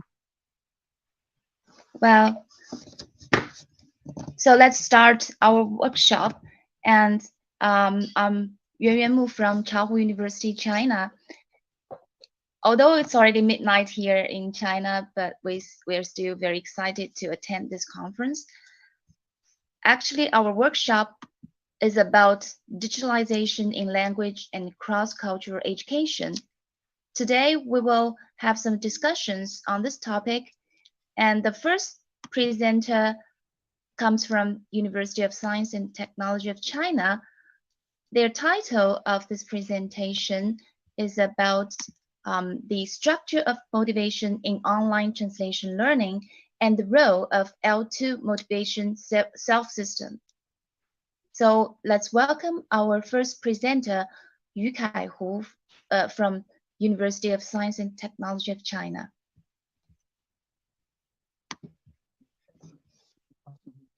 Can all of you hear him? So Yu Kai, can you hear us? Yes, pretty well. Can you hear me? Yes, we can hear you, but you can raise your voice a little bit. Yes. Okay, we'll try now. I'm going to share my screen. Okay, thank you. Okay, can you see my screen right now? Yes, we can see your screen, but you can still raise your voice a little bit so that we can hear you clearer. Is it any better? Yes, it's better. Okay. Firstly, thanks, Professor Moon and a good preparation, good response for all of the activities. And I'm very glad to have the opportunity to share my work here.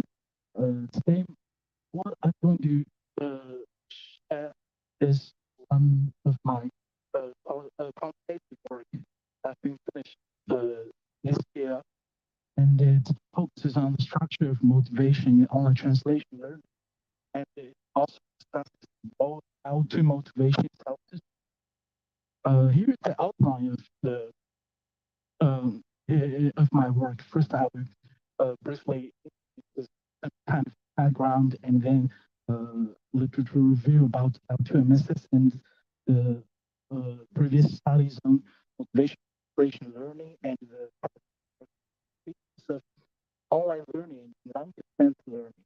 And then I will introduce my methodology. Mainly I employed the multi factor analysis and CM, structural equation model. And finally, I will review the findings of my research. First, at the very first, the introduction part, I would give you background and the two facts. The two facts is that the advancement of technology today has always been closely linked to learning and teaching a second language. With the advancement of online learning technologies, translation learning, teaching, and learning motivation have been influenced and even reshaped. So there is a need for empirical investigations on the motivation in learning translation online. And before, considerable researchers have previously established the significance of motivation in language learning. But in translation learning, the structure and the influence of motivation has not been well reviewed. This research attempts to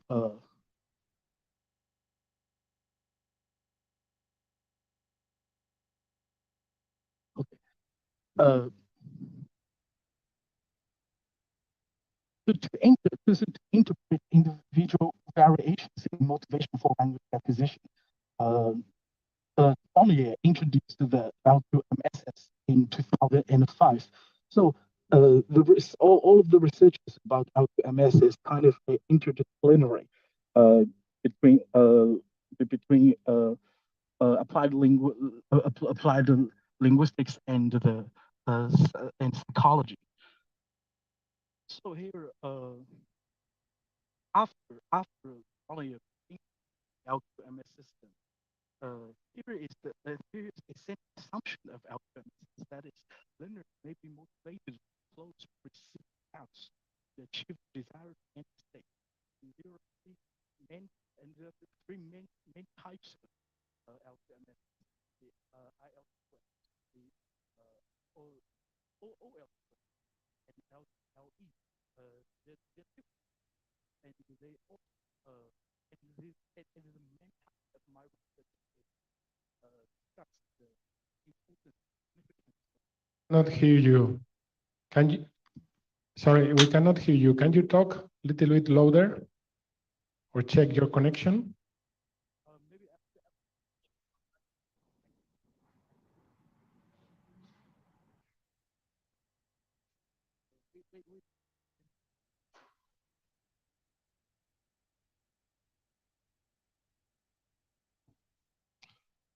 Okay, Professor Mu, can you retake the Sorry, control?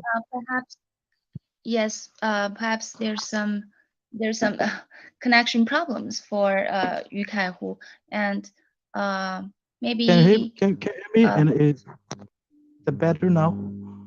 Yeah, they're better now. Now we can hear you. Go ahead. Okay, I've changed my microphone. Okay, so here the central assumption of L2MS is that learners may be motivated to close perceived gaps and achieve the desired end state.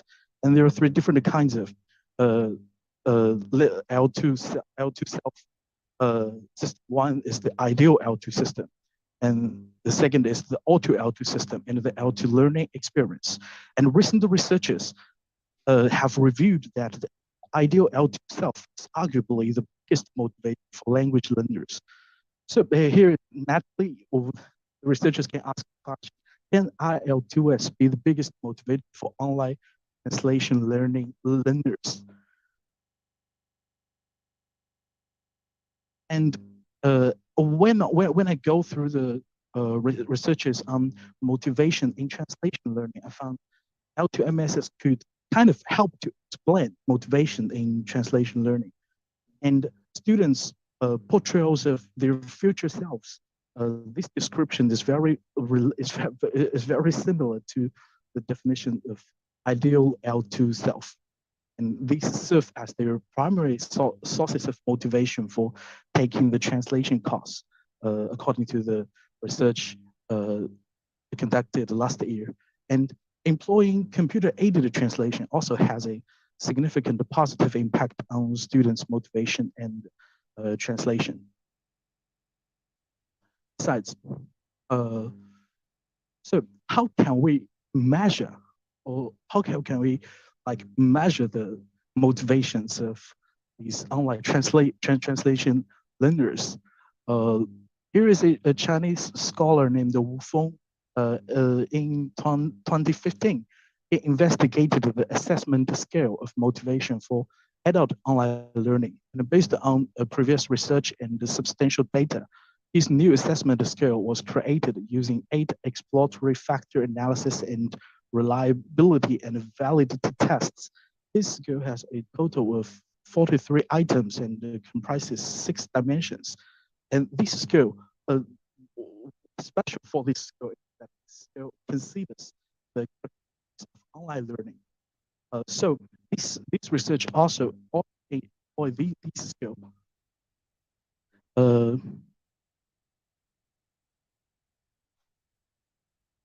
The first questionnaire for this study was created on the basis of the assessment scale for adult online learning indicated above, because it considers the online learning.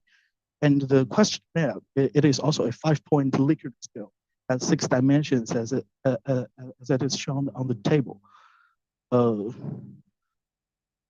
such as cognitive interest, professional advancement, interpersonal relations, and getting out of routine, external influence, and the community. And the questionnaire has a total of 22 questions, like from 43 items of the former scale, and each question represents a factor of online translation learning. And here are my research questions. First is, what is the motivation structure of online translation learning? I will try to use the exploratory factor analysis to try to find the answer. And second, I will discuss the OL2S, L2LE, IL2S. How do they fit into the motivation structure? And because a large number of researchers has reviewed that IL2S is the primary motivation for those language learners. So I will also try to find, is it the same in online translation learning? And finally, what factors will influence IL2S or are influenced by IL2S, which is the kind of dominant factor among all of these? And we made a questionnaire, and here are 156. They're all college students from 69 different universities across China, and 78 of them used the online translation platforms over 1 month, and 64 of them used to major in language majors. And then I tested the validity and the reliability of its data, and the Chromebox alpha coefficient is 0.942. That is quite good, and KMO is 0.896, and it is also significant. Here is table 3 shows the factor loading rotated of the factor analysis, and then my work is to combine the definition of the skill mentioned above and name from factor 1 to factor 6, and factor 1 I finally define it as IL2S factor, factor 2 in the escape and stimulation factor, factor 3 is contact factor, factor 4 social service factor, factor 5 L2LE factor, and factor 6 OL2S factor. And next, I would like to try to find how does these L2MS parts of L2SS fit into the structure. So I use the structural equation model and to find out how does IL2S influence other factors through the SEM, and how do the factors influence IL2S. And found that IL2S is still dominant. It influence other factors. And finally, you can see table 5. Table 5 here showed that IL2S is still the most significant factor that will influence the online learner's motivation. Next is escape or stimulation factor. This factor is closely related to the nature or the absence of internet, and then the social contact. And next, the social service factor. And L2LE and OL2S are not that significant as the others. And it also funny that IL2S is arguably the strongest motivator for online translation learners. OL2S may be positive, but it isn't a very strong motivator for online translation learning. And it further demonstrates that learners' motivation is not instrumental when studying translation online. That's all of my presentation. Thank you for your attention. Thank you, Yukai. And I have a question, which is also my thought on the motivation of translation learners, especially for online translation. So since in your study, you have discovered that maybe the motivation for those online learners are not instrumental, what kind of motivation do you think will be more possible for those translation learners if it's not instrumental? Then do you have any qualitative analysis on this respect? So can you give us some possible explanation or prediction? Thank you. When I was like designing the questionnaire, here is a very kind of important conception named down-to-strength learning. Sorry, we cannot hear you again. Sorry, we cannot hear you. Can you check your microphone or can you check the connection? Is that any better? Yes, it's better. Okay.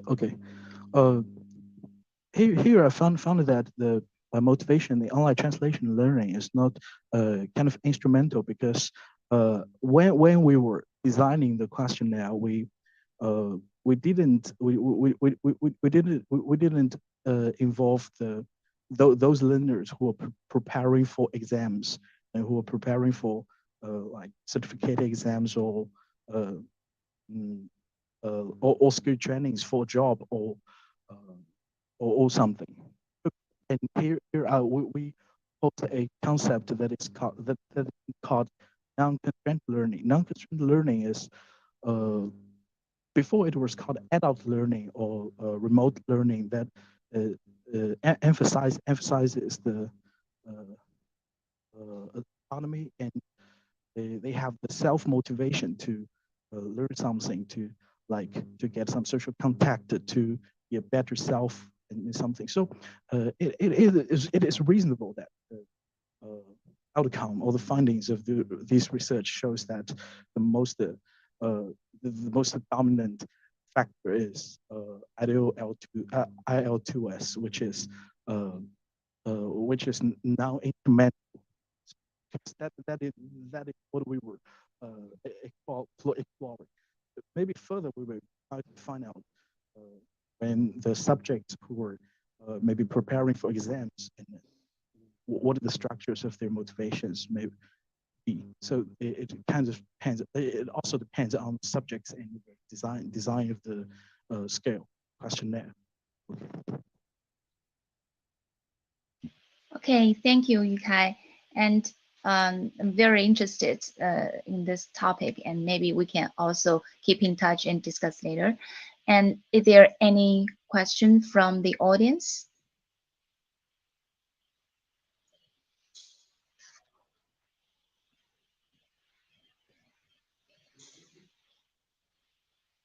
Okay, if not, we will move on to the second presenter.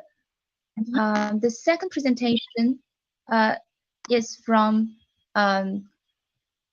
Xinyu Hu and Lu Tian from Guangdong University of Foreign Studies, China, and their title is Transediting of Children's Literature in the Age of Technology. So let's welcome Xinyu Hu and Lu Tian. Thank you.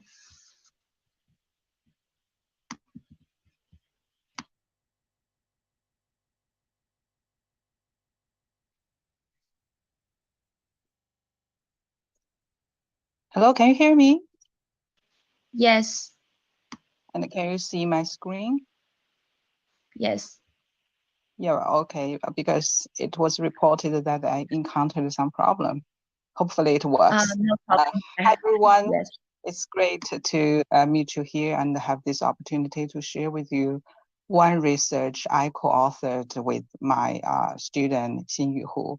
So Xinyu will give the presentation and then I will take the questions.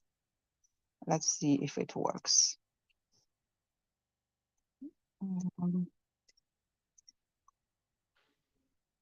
It seems that my video does not work here. Let me try it again. Sorry, let me stop my share of screen and don't worry. You can. Again. Yes, you can try again.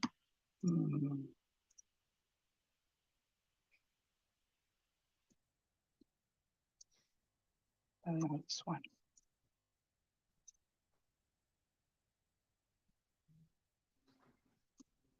Paper is Transediting of Children's Literature in the Age of Technology. The outline of my talk is as follows. In the first part, I want to introduce the background of our research. The second part covers a brief introduction of our case study, and finally, a conclusion is given. Now, introduction well, let's move on to the first part of this topic, research background. Basically, we have three reasons to conduct this research: their educational significance, insufficient research, and innovation driven by technology. First, children's literature plays an important role in children's enlightenment education, and in order to expose children to a more diverse cultural background, the translation of children's literature is particularly important. Excuse me. So there is still a we have problem, the right? video here. Yeah. Do you prefer You can- us to play it from here so we can see the image? We can. I shared my screen, but what's the problem?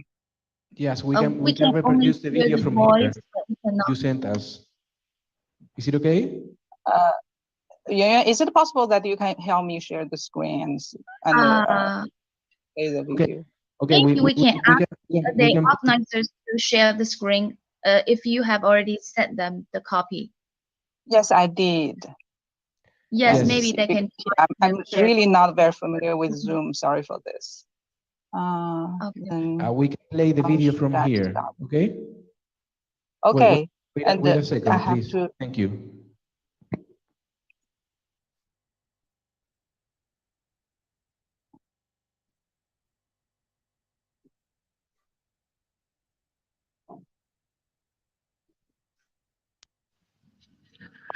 Thank you, ladies and gentlemen, for giving me this opportunity to exchange academic opinions with you on such an occasion.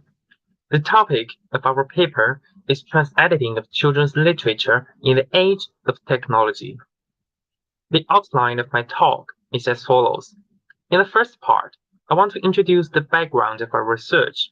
The second part covers a brief introduction of our case study, and finally, a conclusion is given. Now, introduction well, let's move on to the first part of this topic, research background. Basically, we have three reasons to conduct this research.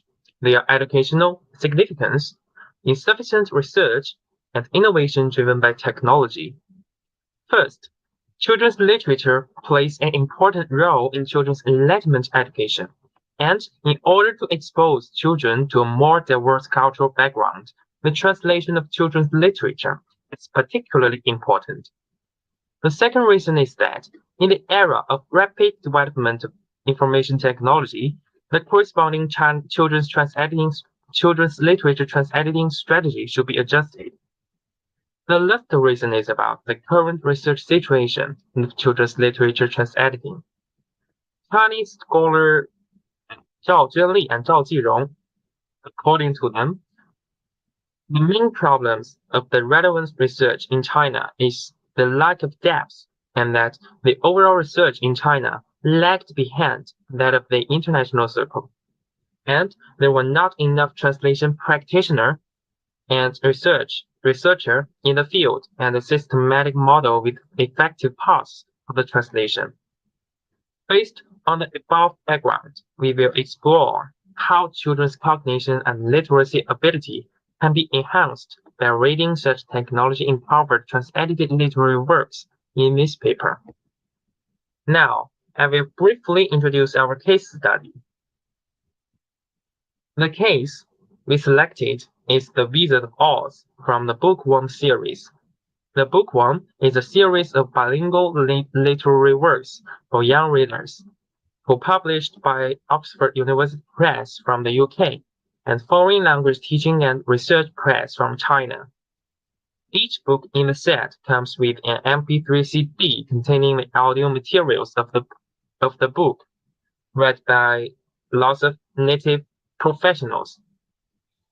That paper takes The Wizard of Oz from the Bookworm series as an example for case study.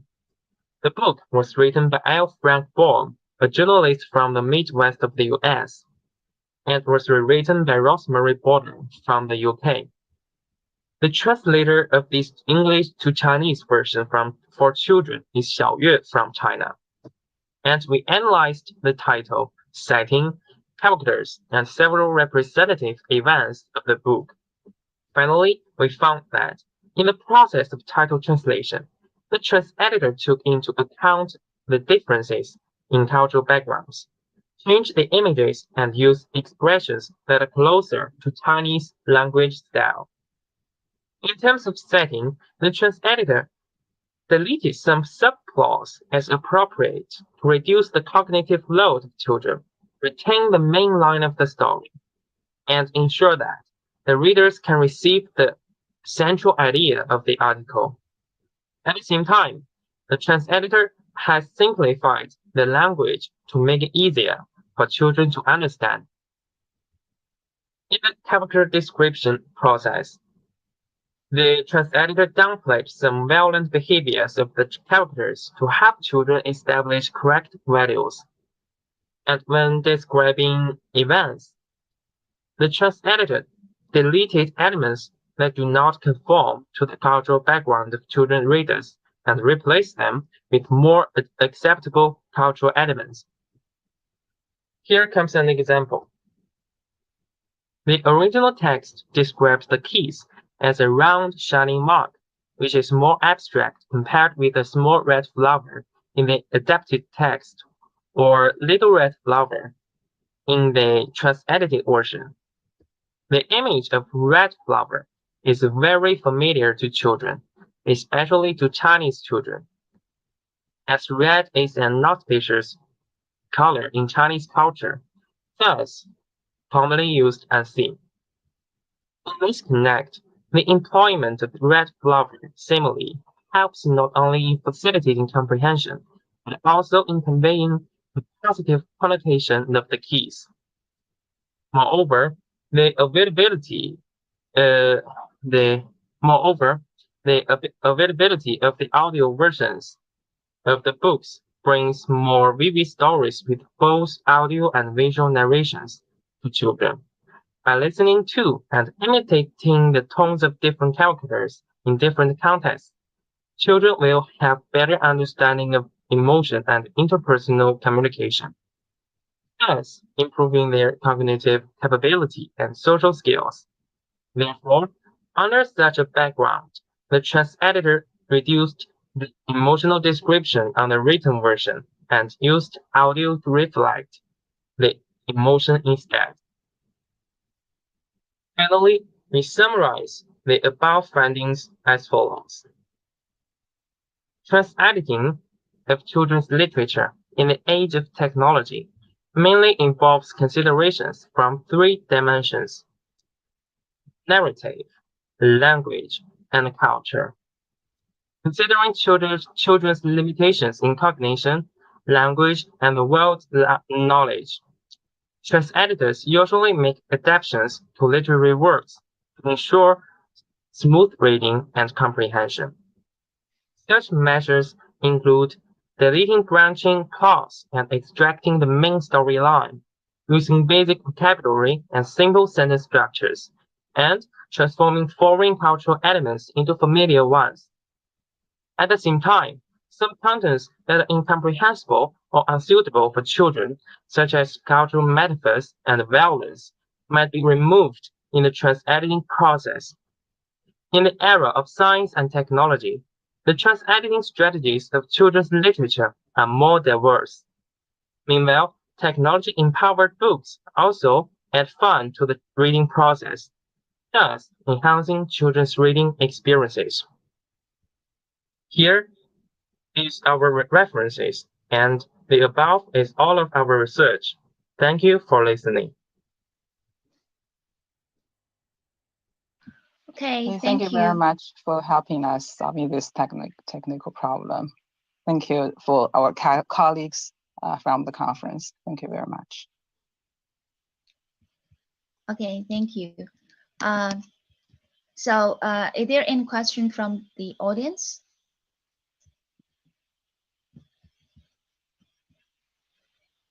If not, I have a question. Apart from the audio materials and the talking pens that you have mentioned in your study, what other technical tools do you think can be applied to the translation of children's literature? Right, thank you for your question. I think first, maybe we should redefine translation nowadays, because traditionally we define translation as the transfer of meaning from one language to another. But nowadays, with the help of those technologies, translation is understood in a very broad sense. Even those like movies or other forms of presentation of literature works could be all understood as translation. In this sense, I think technologies such as video clips, VR, or even those Meta, the new concept brought recently, could all be applied to the translation if we define it in a broad sense, to the translation of children's literature.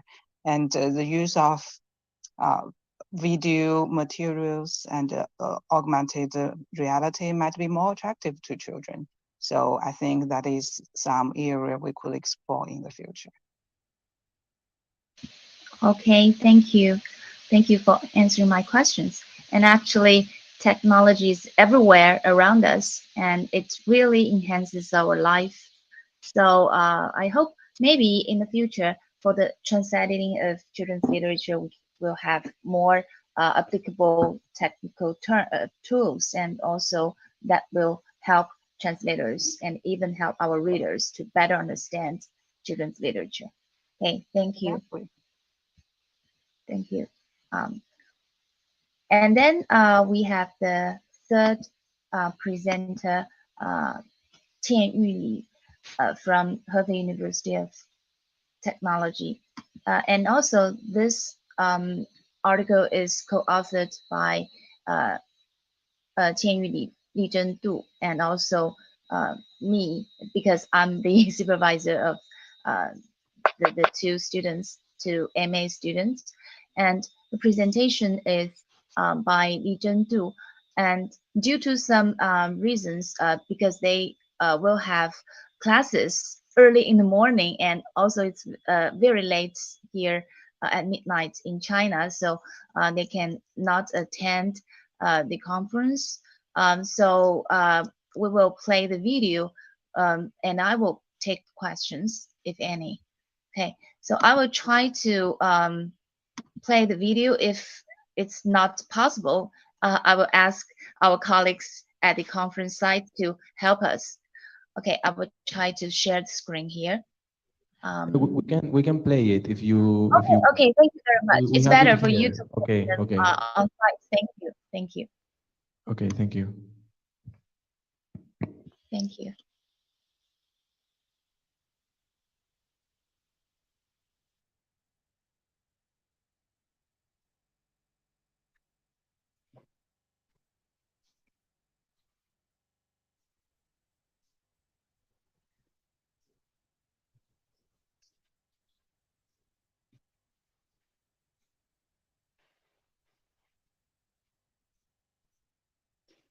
Hello, distinguished professors and attendees. This is Li Zhen, and I'm glad to be here for the presentation. The title of the paper is A Study on Noise Network Stability, facilitated by a computer-based translation learning platform, which is written by Mu Yuanyuan, Du Lijing, and Li Qianyu, who are from Chaohu University and Hefei University of Technology in Hefei, China.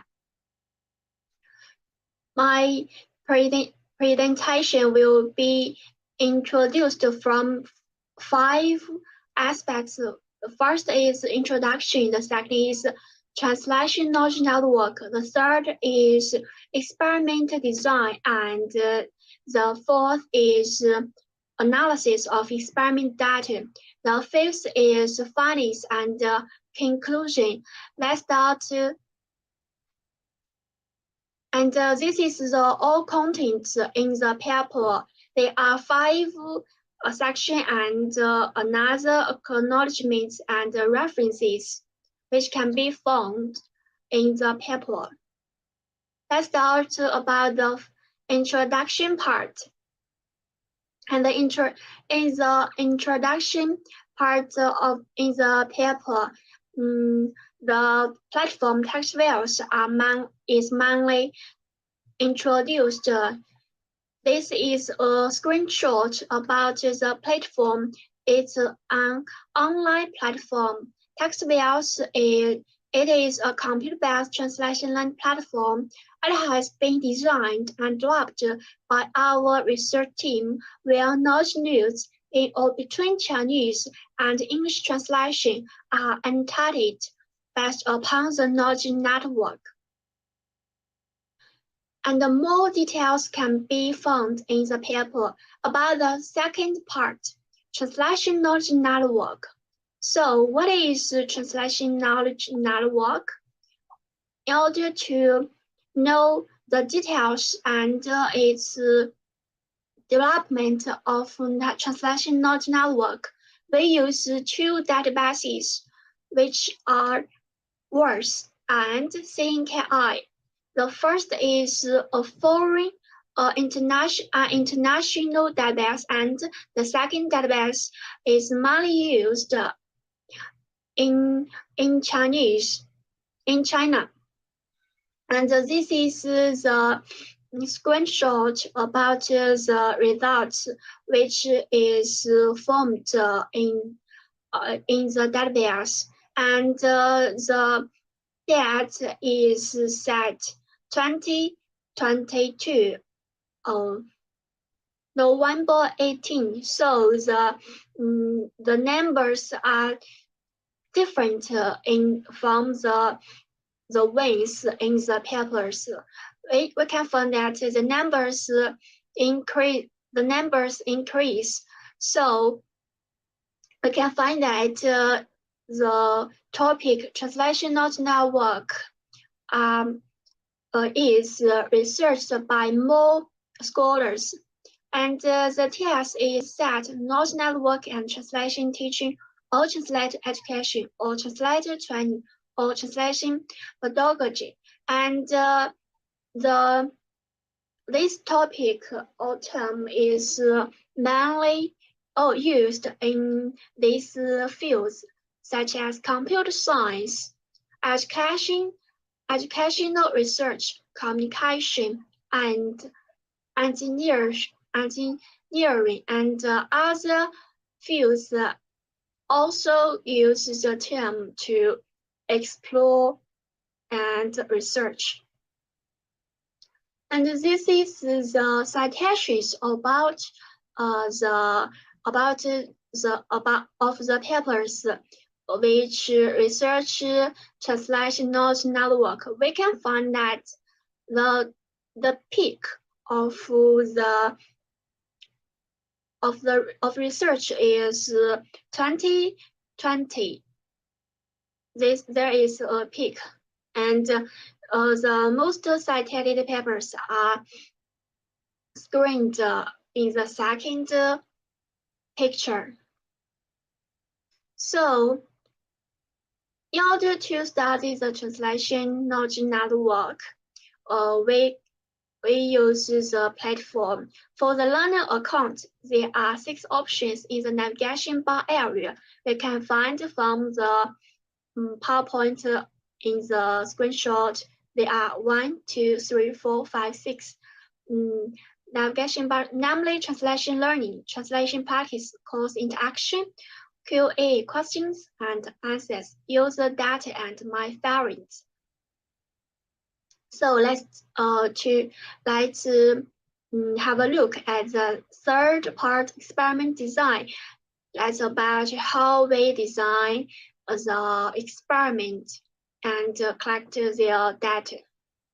We use about the first is the participants. The experiment involved 82 junior undergraduates majoring in English-Chinese translation, 1 experienced English teacher and 2 trained teachers to conduct the teaching experiment in Anhui Province, China.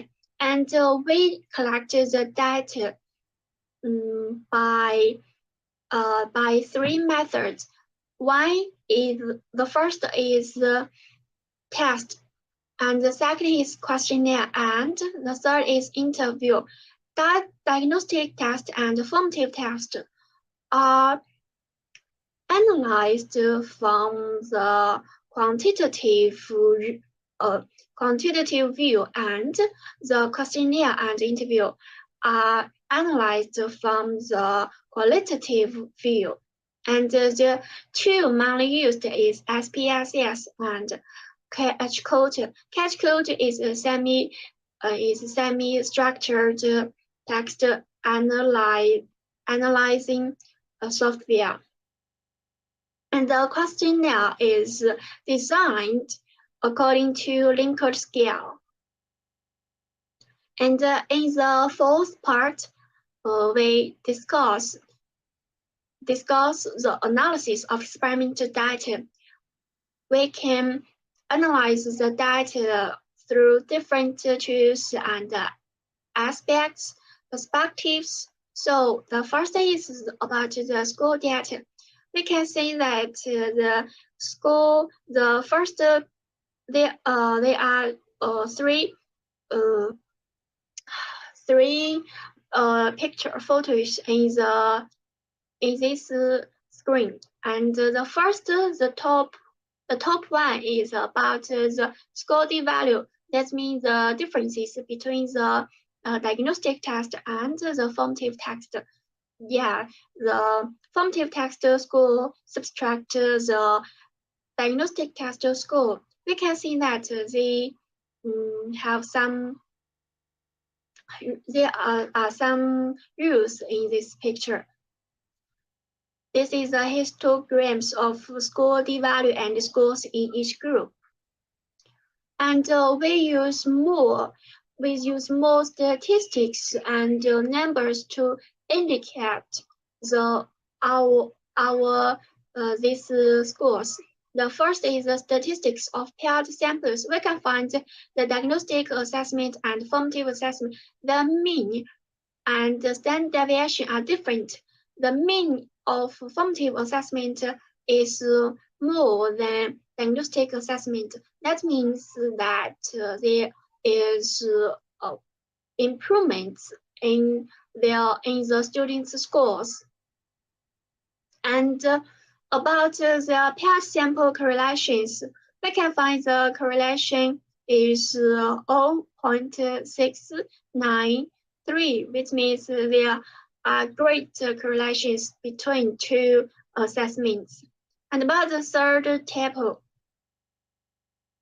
we find the number is 0. We can find that they have great.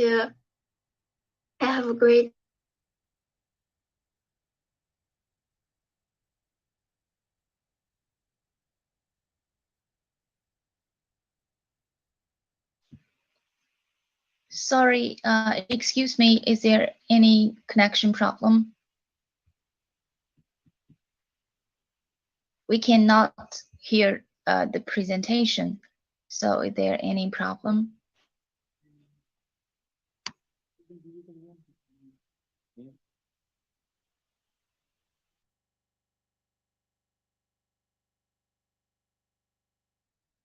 Excuse me, the video is over. So I think the video worked well, but it is over. And there we have another one.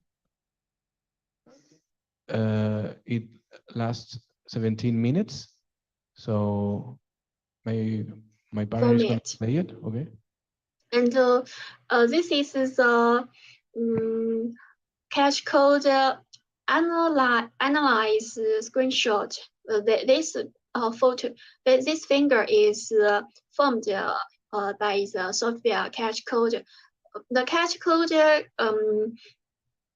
analyzes the co-occurrence of interview tests. We can see there are changed the colors from light yellow to dark blue, which means the centrality in changes. And when different circles are connected by the lines, which means that they have some connections and relations. And the circles, the size of circles means that there are great correlations, and we can see that there are two main correlations circles. The first is this part in the left and down part. The platform think very and good. And the second is provide method, network, learn, and knowledge. We can demonstrate it can be demonstrated that the students think the platform is very good, and they can provide a method to learn that is not network. So from the about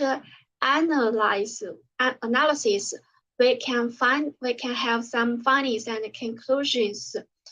The first is about the findings. There are improvements in students' translation scores after they learn the knowledge news to form their knowledge networks. From the data analysis of questionnaire, the students widely accept knowledge network and this translation learning strategy. And there are also some limitations. There are two main limitations in the research. Firstly, only 82 students of the same grade is in a certain university attended the experiment, which limits the universality of findings. Secondly, because of the distinctive algorithms and platform layout, the knowledge network and this learning strategy differ from traditional translation learning tools, suggesting this training model may not apply to other teaching platforms. So we can find that there are also some platforms that we need to do, and we need to improve the layout and the design of the platform, and we need to do more experiments. And that's all about this presentation, and your suggestions and comments are highly appreciated. Thank you.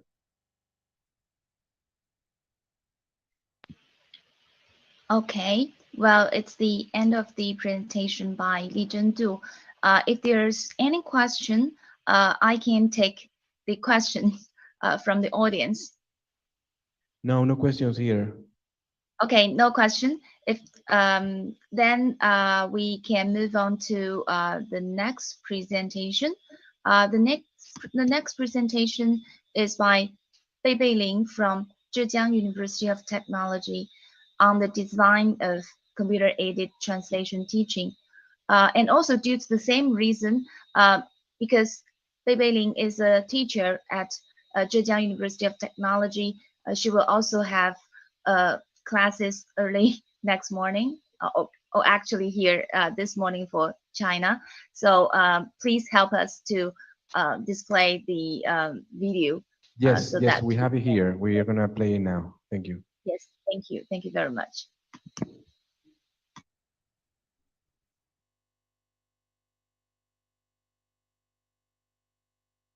Hello everyone.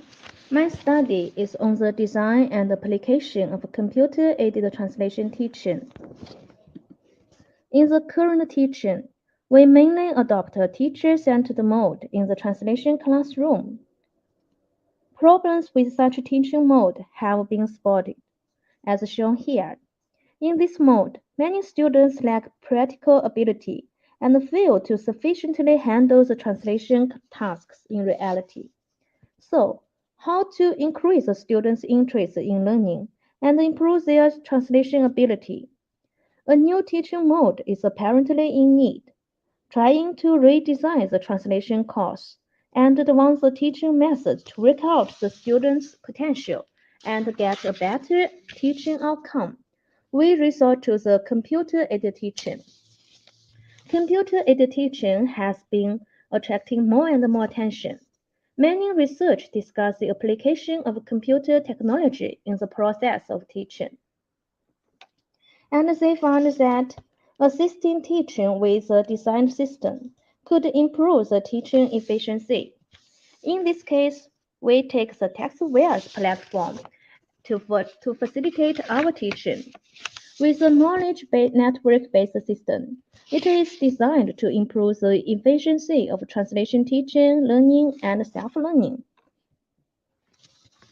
After investing time to understand the teaching platform, we try to design a new mode for translation teaching and make an experiment with the course Advanced Translation. Advanced Translation is a translation course for senior English major students.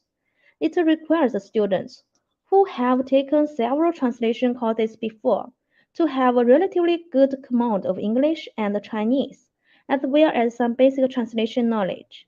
In this course, the similarities and differences between Chinese and English language and cultures are further discussed, and the students' translation ability is expected to be improved with a large number of practical training.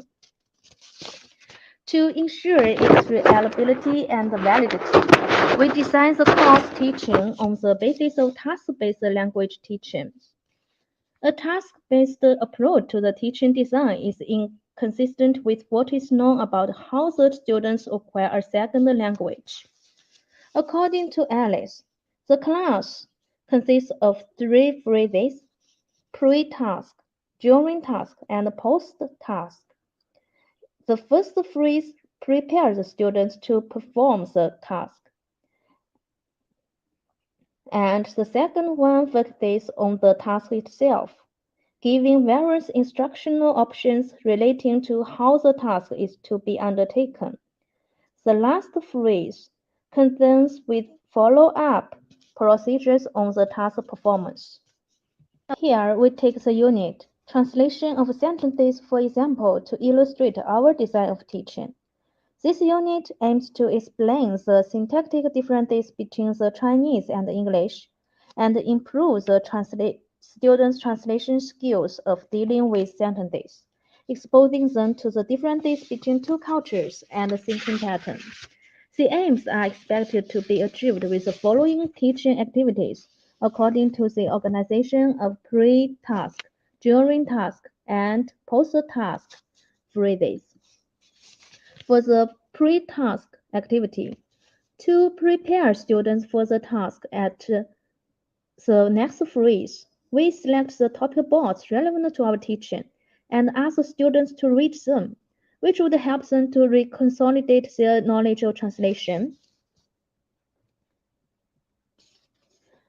As for the second phrase, during task activity, the students are asked to translate the text here, which is taken from the platform. Inevitably, they encounter some problems in translation, and therefore they are encouraged to discuss their translations with others. Based on the discussion of their different translations, they submit debatable points for class discussion. Then we tried to solve those problems with the help of their notations. Clicking the marks before the sentences, we could see a window jumped out. It gives the target text for reference and further explains why it is translated as such. After explaining the translation of this sentence, it also tells the students the situations in which the translation skill of voice alteration is used and gives a sample translation. The tag word voice alteration links to another page, which shows the definition of this translation skill and much more sample translations. Below every sample translation are 2 links, one for its explanation and the other directing to the whole passage from which the translation is taken. The annotation of the sample translation will demonstrate the application of the translation skill in the sufficient authentic text, and referring to the original passage allows us to see the translation in the context. Those plenty resources help us to solve questions related with voice alteration, and the like. Of course, there is more to be discussed with the translation of one single sentence, By clicking another mark before it, we could find that the translation is approached with the aspect of sentence component alteration. Similarly, the text word sentence component alteration exposes us to the resources concerning the translation knowledge point. With the support of this knowledge network, we probe into small details in every specific question raised during the translation, which helps reinforce the brainstorms of the class and encourage students to come up with general rules concerning the translation at the sentential level and the beyond. After going through those debatable points sentence by sentence, we activate the translation of the given text. The students are asked to make a further comparison between their translations and the displayed translation. In the last phrase, upon the completion of the translation task, the teacher, based on students' observations, systematically summarizes the syntactic differences between the Chinese and English, drawing their attention to the important and difficult points that occurred in the translation process, as well as applicable translation strategies and methods at the sentential level to be noticed in future. In addition, the students are required to take several groups of exercise in the exercise board. And the course, in this course, Advanced Translation adopts a final examination, which includes one easy translation and one CE translation, covering the knowledge points discussed in class to evaluate the students' learning upon the end of the semester. And it turns out that the average score of the class adopting the teaching platform is higher than that of the class in the traditional teaching mode, and there are more A grades in the former class. And we may conclude that such design of teaching on the basis of the TextWare platform can help us better achieve the teaching aim. The knowledge network system, constituted by the different knowledge nodes, allows students to probe into the important and difficult points via tag words to gain a more systematic understanding of translation. They are asked to apply the theoretical knowledge to deal with a translation task taken from the real life, in which the problems they have encountered can be promptly solved by several rounds of discussion. And there are our references, and thank you for listening.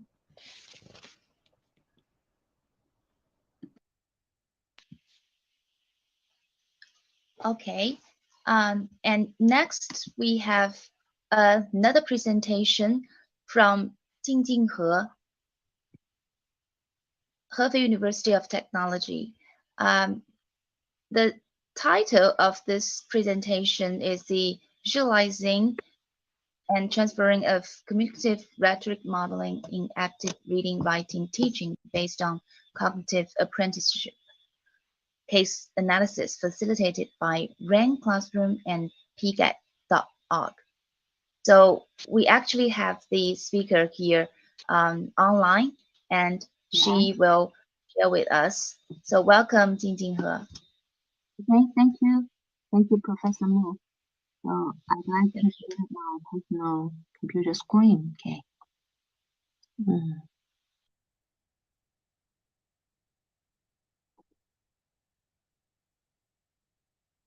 So can you see the screen? Yeah. Yes. It's very clear. Yes. Okay, thank you. So that is my presentation for the conference paper essay. So let's turn to it. Hello, distinguished professors and my dear fellow associates. I'm He Jingjing from Hefei University of Technology in China.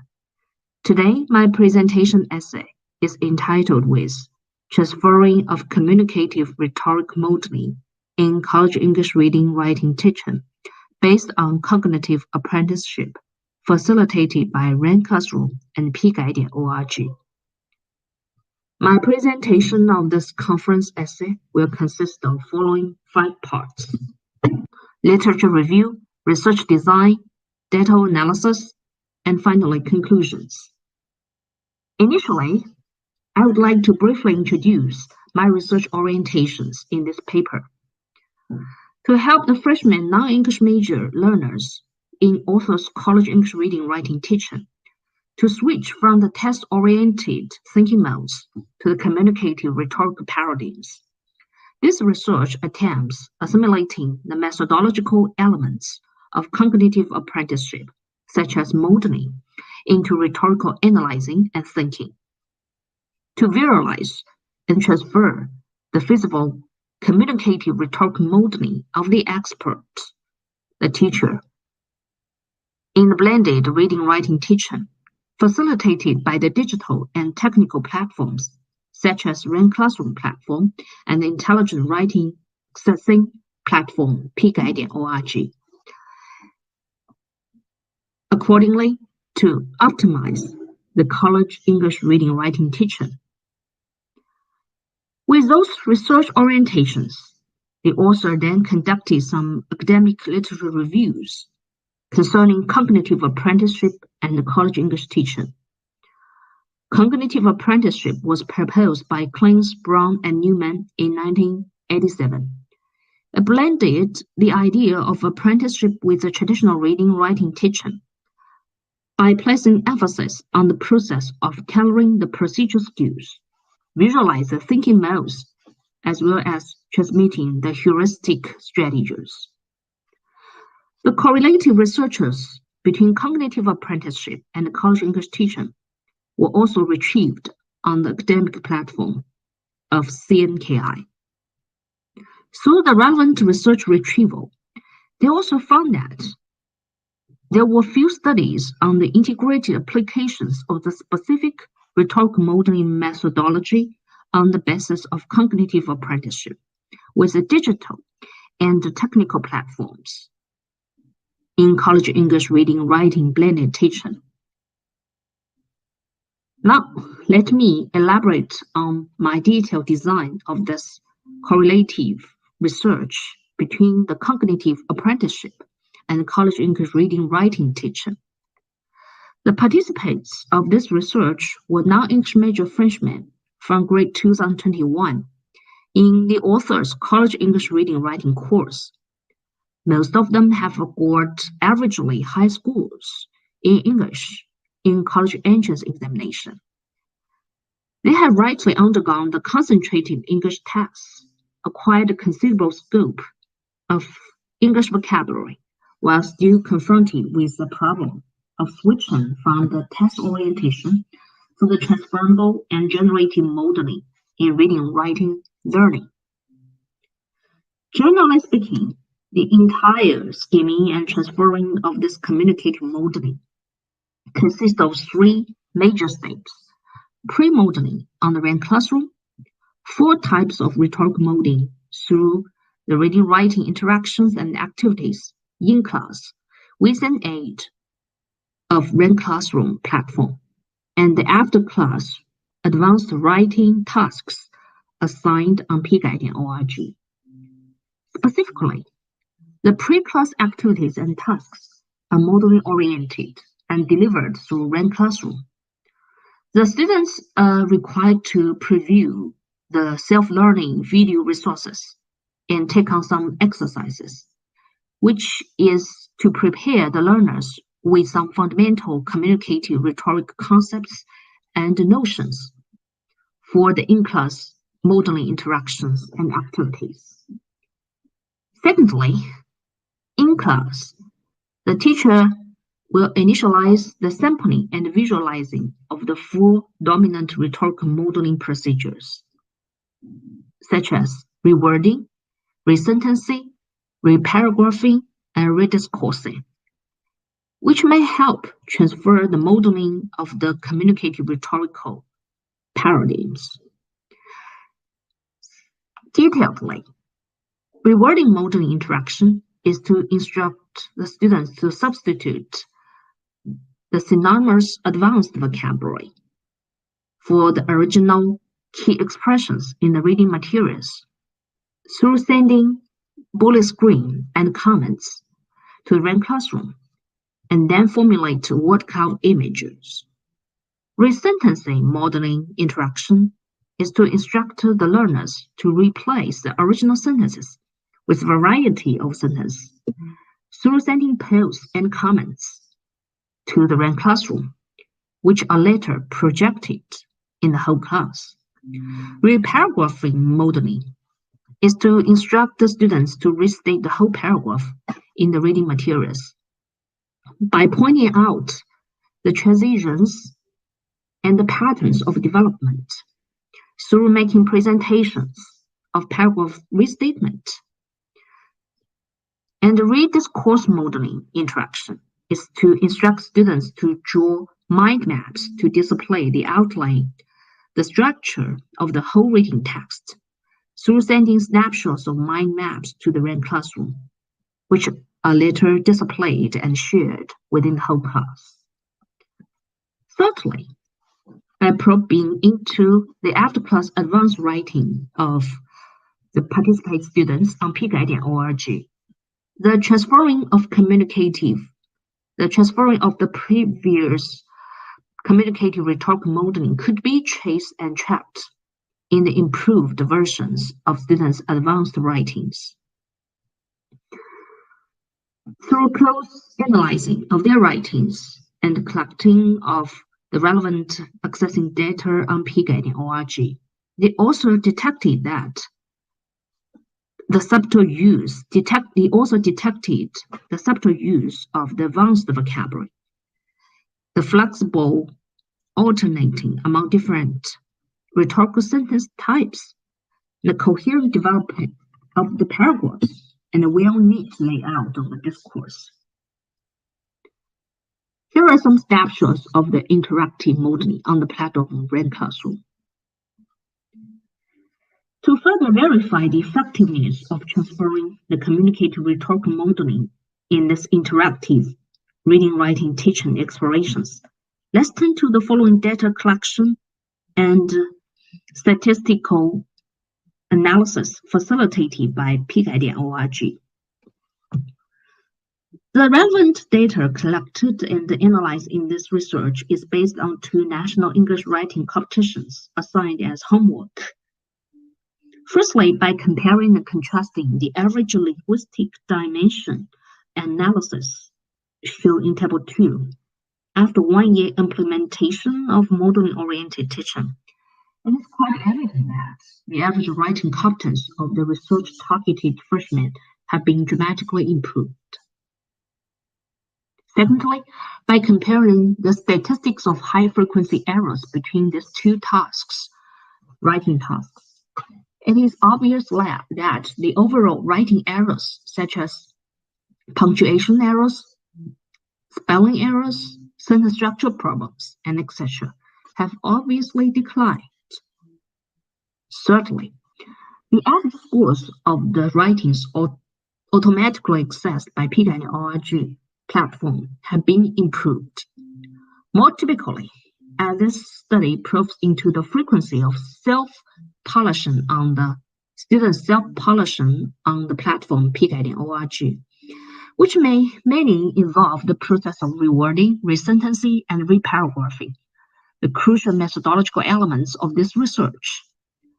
The increasing statistics will demonstrate students internalizing and transferring of the communicative rhetorical modeling strategies in their advanced writings. Finally, I would like to draw some conclusions. The communicative rhetorical modeling process of interactive reading, writing, teaching in this research exemplifies many of the theoretical features of cognitive apprenticeship, such as the scheming and modeling, as well as internalizing and transferring of communicative rhetorical paradigms. It has proved to be remarkably effective in improving students' performances in advanced writing. The communicative rhetoric strategic skill set is transferring and generating, which may contribute to the innovative original outputting those applications are situated and recycled in the dynamic reading context. Simultaneously, the author is still expecting to develop more sophisticated and flexible knowledge-telling strategies and cognitive analysis to facilitate and sustain English learners' deep learning system. Many thanks for your listening. Thank you, Tintin He. Well, is there any question from the audience? Yes.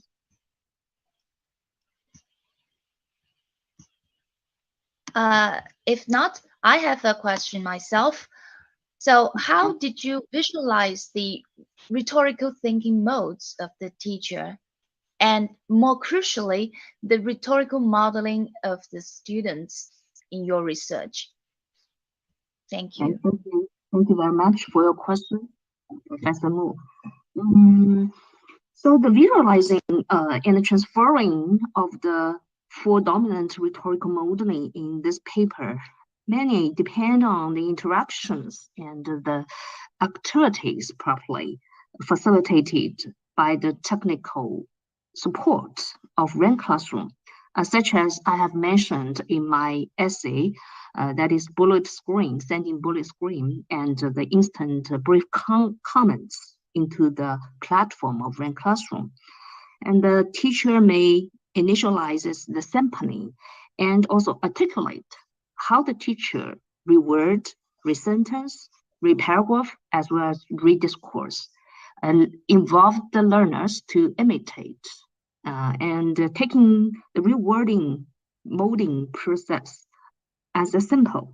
The teacher may properly dig out the diverse shades of connotations of the words, such as the emotional, referential, cultural referential, social referential, and also involve the learners to imitate properly the analyzing process and substitute with advanced vocabulary, such as some visual words, concrete words, and compound words. And those kind of rewording molding process or the molding may be implanted and habituated in the learners' routine practices and how they will perceive the reading text in the future. It may actually be embedded. This molding may be embedded and implanted into their daily reading and writing practice. So in a word, the visualizing may properly rely on the sampling of the teacher, articulating of the teacher and the students, and interacting facilitated by the RAN classroom. And that may guarantee the transferring effect of those moldings. Okay, thank you. Well, thank you, Tintin He, for your answering. And I think that those digitalized platform for teaching actually facilitates teachers in helping their students to better understand language, and also it's very practical, and also sometimes you may find it very interesting for students to learn language with the help of technology. Okay, thank you very much for your wonderful presentation. And then we will move on to the next presentation. The next presentation is actually also from Hefei University of Technology by Qianyu Li. And this is also co-authored with me and another colleague, Li Zhendu. Due to the same reason, Qianyu Li will have classes early this morning. So she also sent the video clip to our organizers in advance. So please, please help us to display the video clip. Thank you.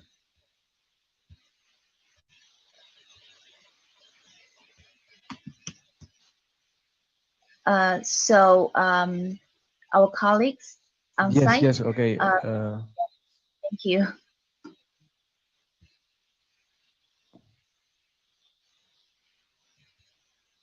The fifth presentation by Qianyu Li. La sexta, the sixth presentation, Lisa.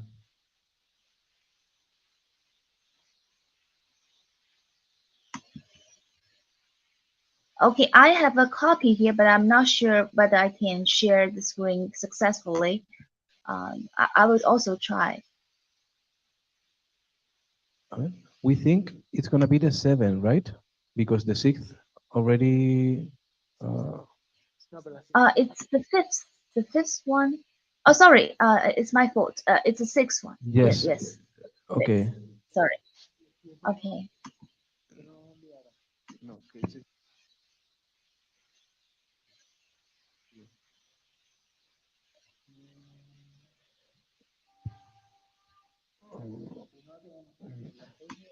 No, we don't have the 6th. You don't have? No, we Okay. don't have. You don't have. I have a copy. The author sent me a copy. Okay. I will try to share the screen and hopefully it works. So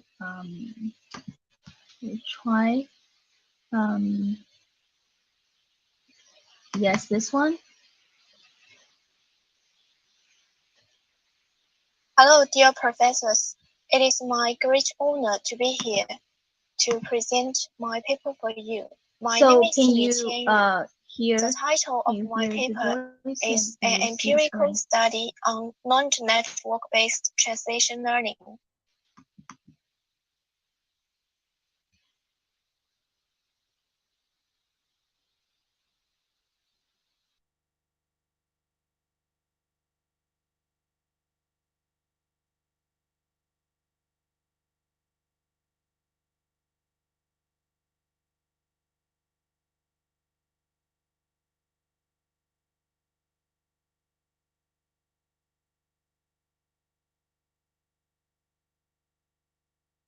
Teach translation theories in class, lead students to take part in translation learning activities, and then carry out practical training. This is usually a large class teaching activity led by teachers, which to some extent ignores students' learning process. While in translation learning based on non-network, data mining technology is used to explore the interconnections among translation knowledge nodes. Teachers guide students to learn these knowledge nodes and initiate self-learning activities based on the connections among knowledge nodes. Knowledge network is widely used in computer science, business economics, educational research, and other fields. The construction and application of the knowledge network of translation teaching can promote the standardization and methodological innovation of translation teaching and improve the teaching and research level. Furthermore, in view of the achievements of knowledge network in educational research and other fields, translation learning based on knowledge network is of high research value and deserves more empirical studies.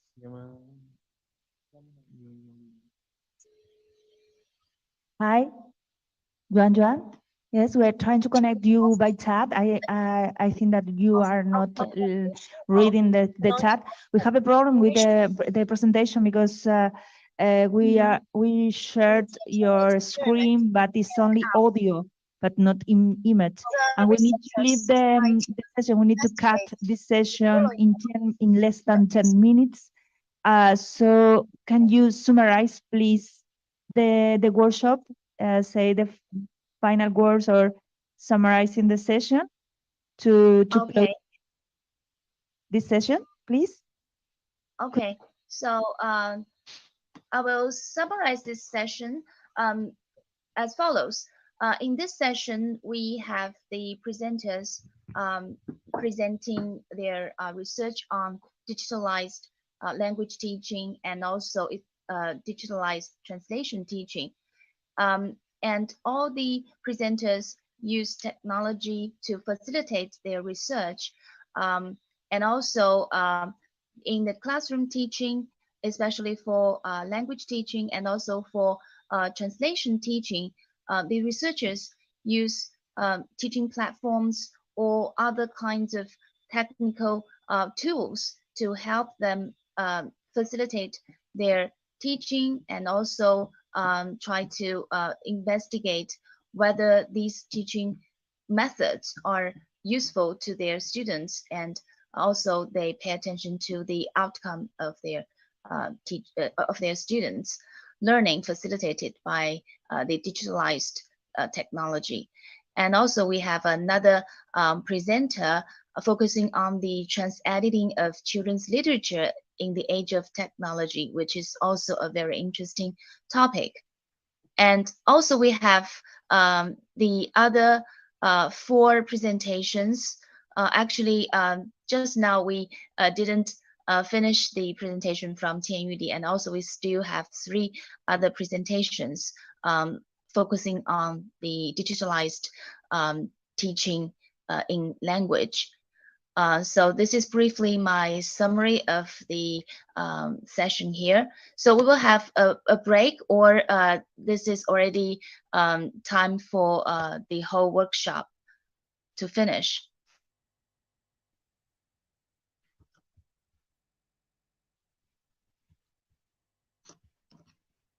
Well, can you hear me? Is there any connection problem?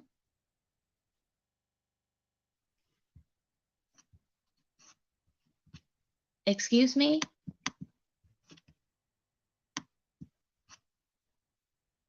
Oh, okay. No, so can you hear me?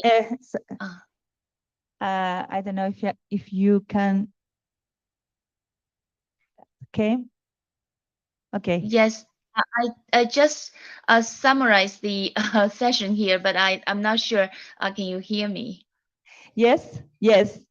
Hello. Okay. And thanks for be the chair of this workshop. We are finishing the day, and we need to close the room and also the session. For this reason, I asked you that close or summarize the session. We are now to have the cocktail, and the attenders, please go to in this building. We are waiting for have a cocktail with you and share some social moments for this day. And thanks for everybody to attend to this session and finish the day. So bye, and see you in next day, tomorrow. Okay. See you. Thank you very much, and thank you for the organization. Thank you.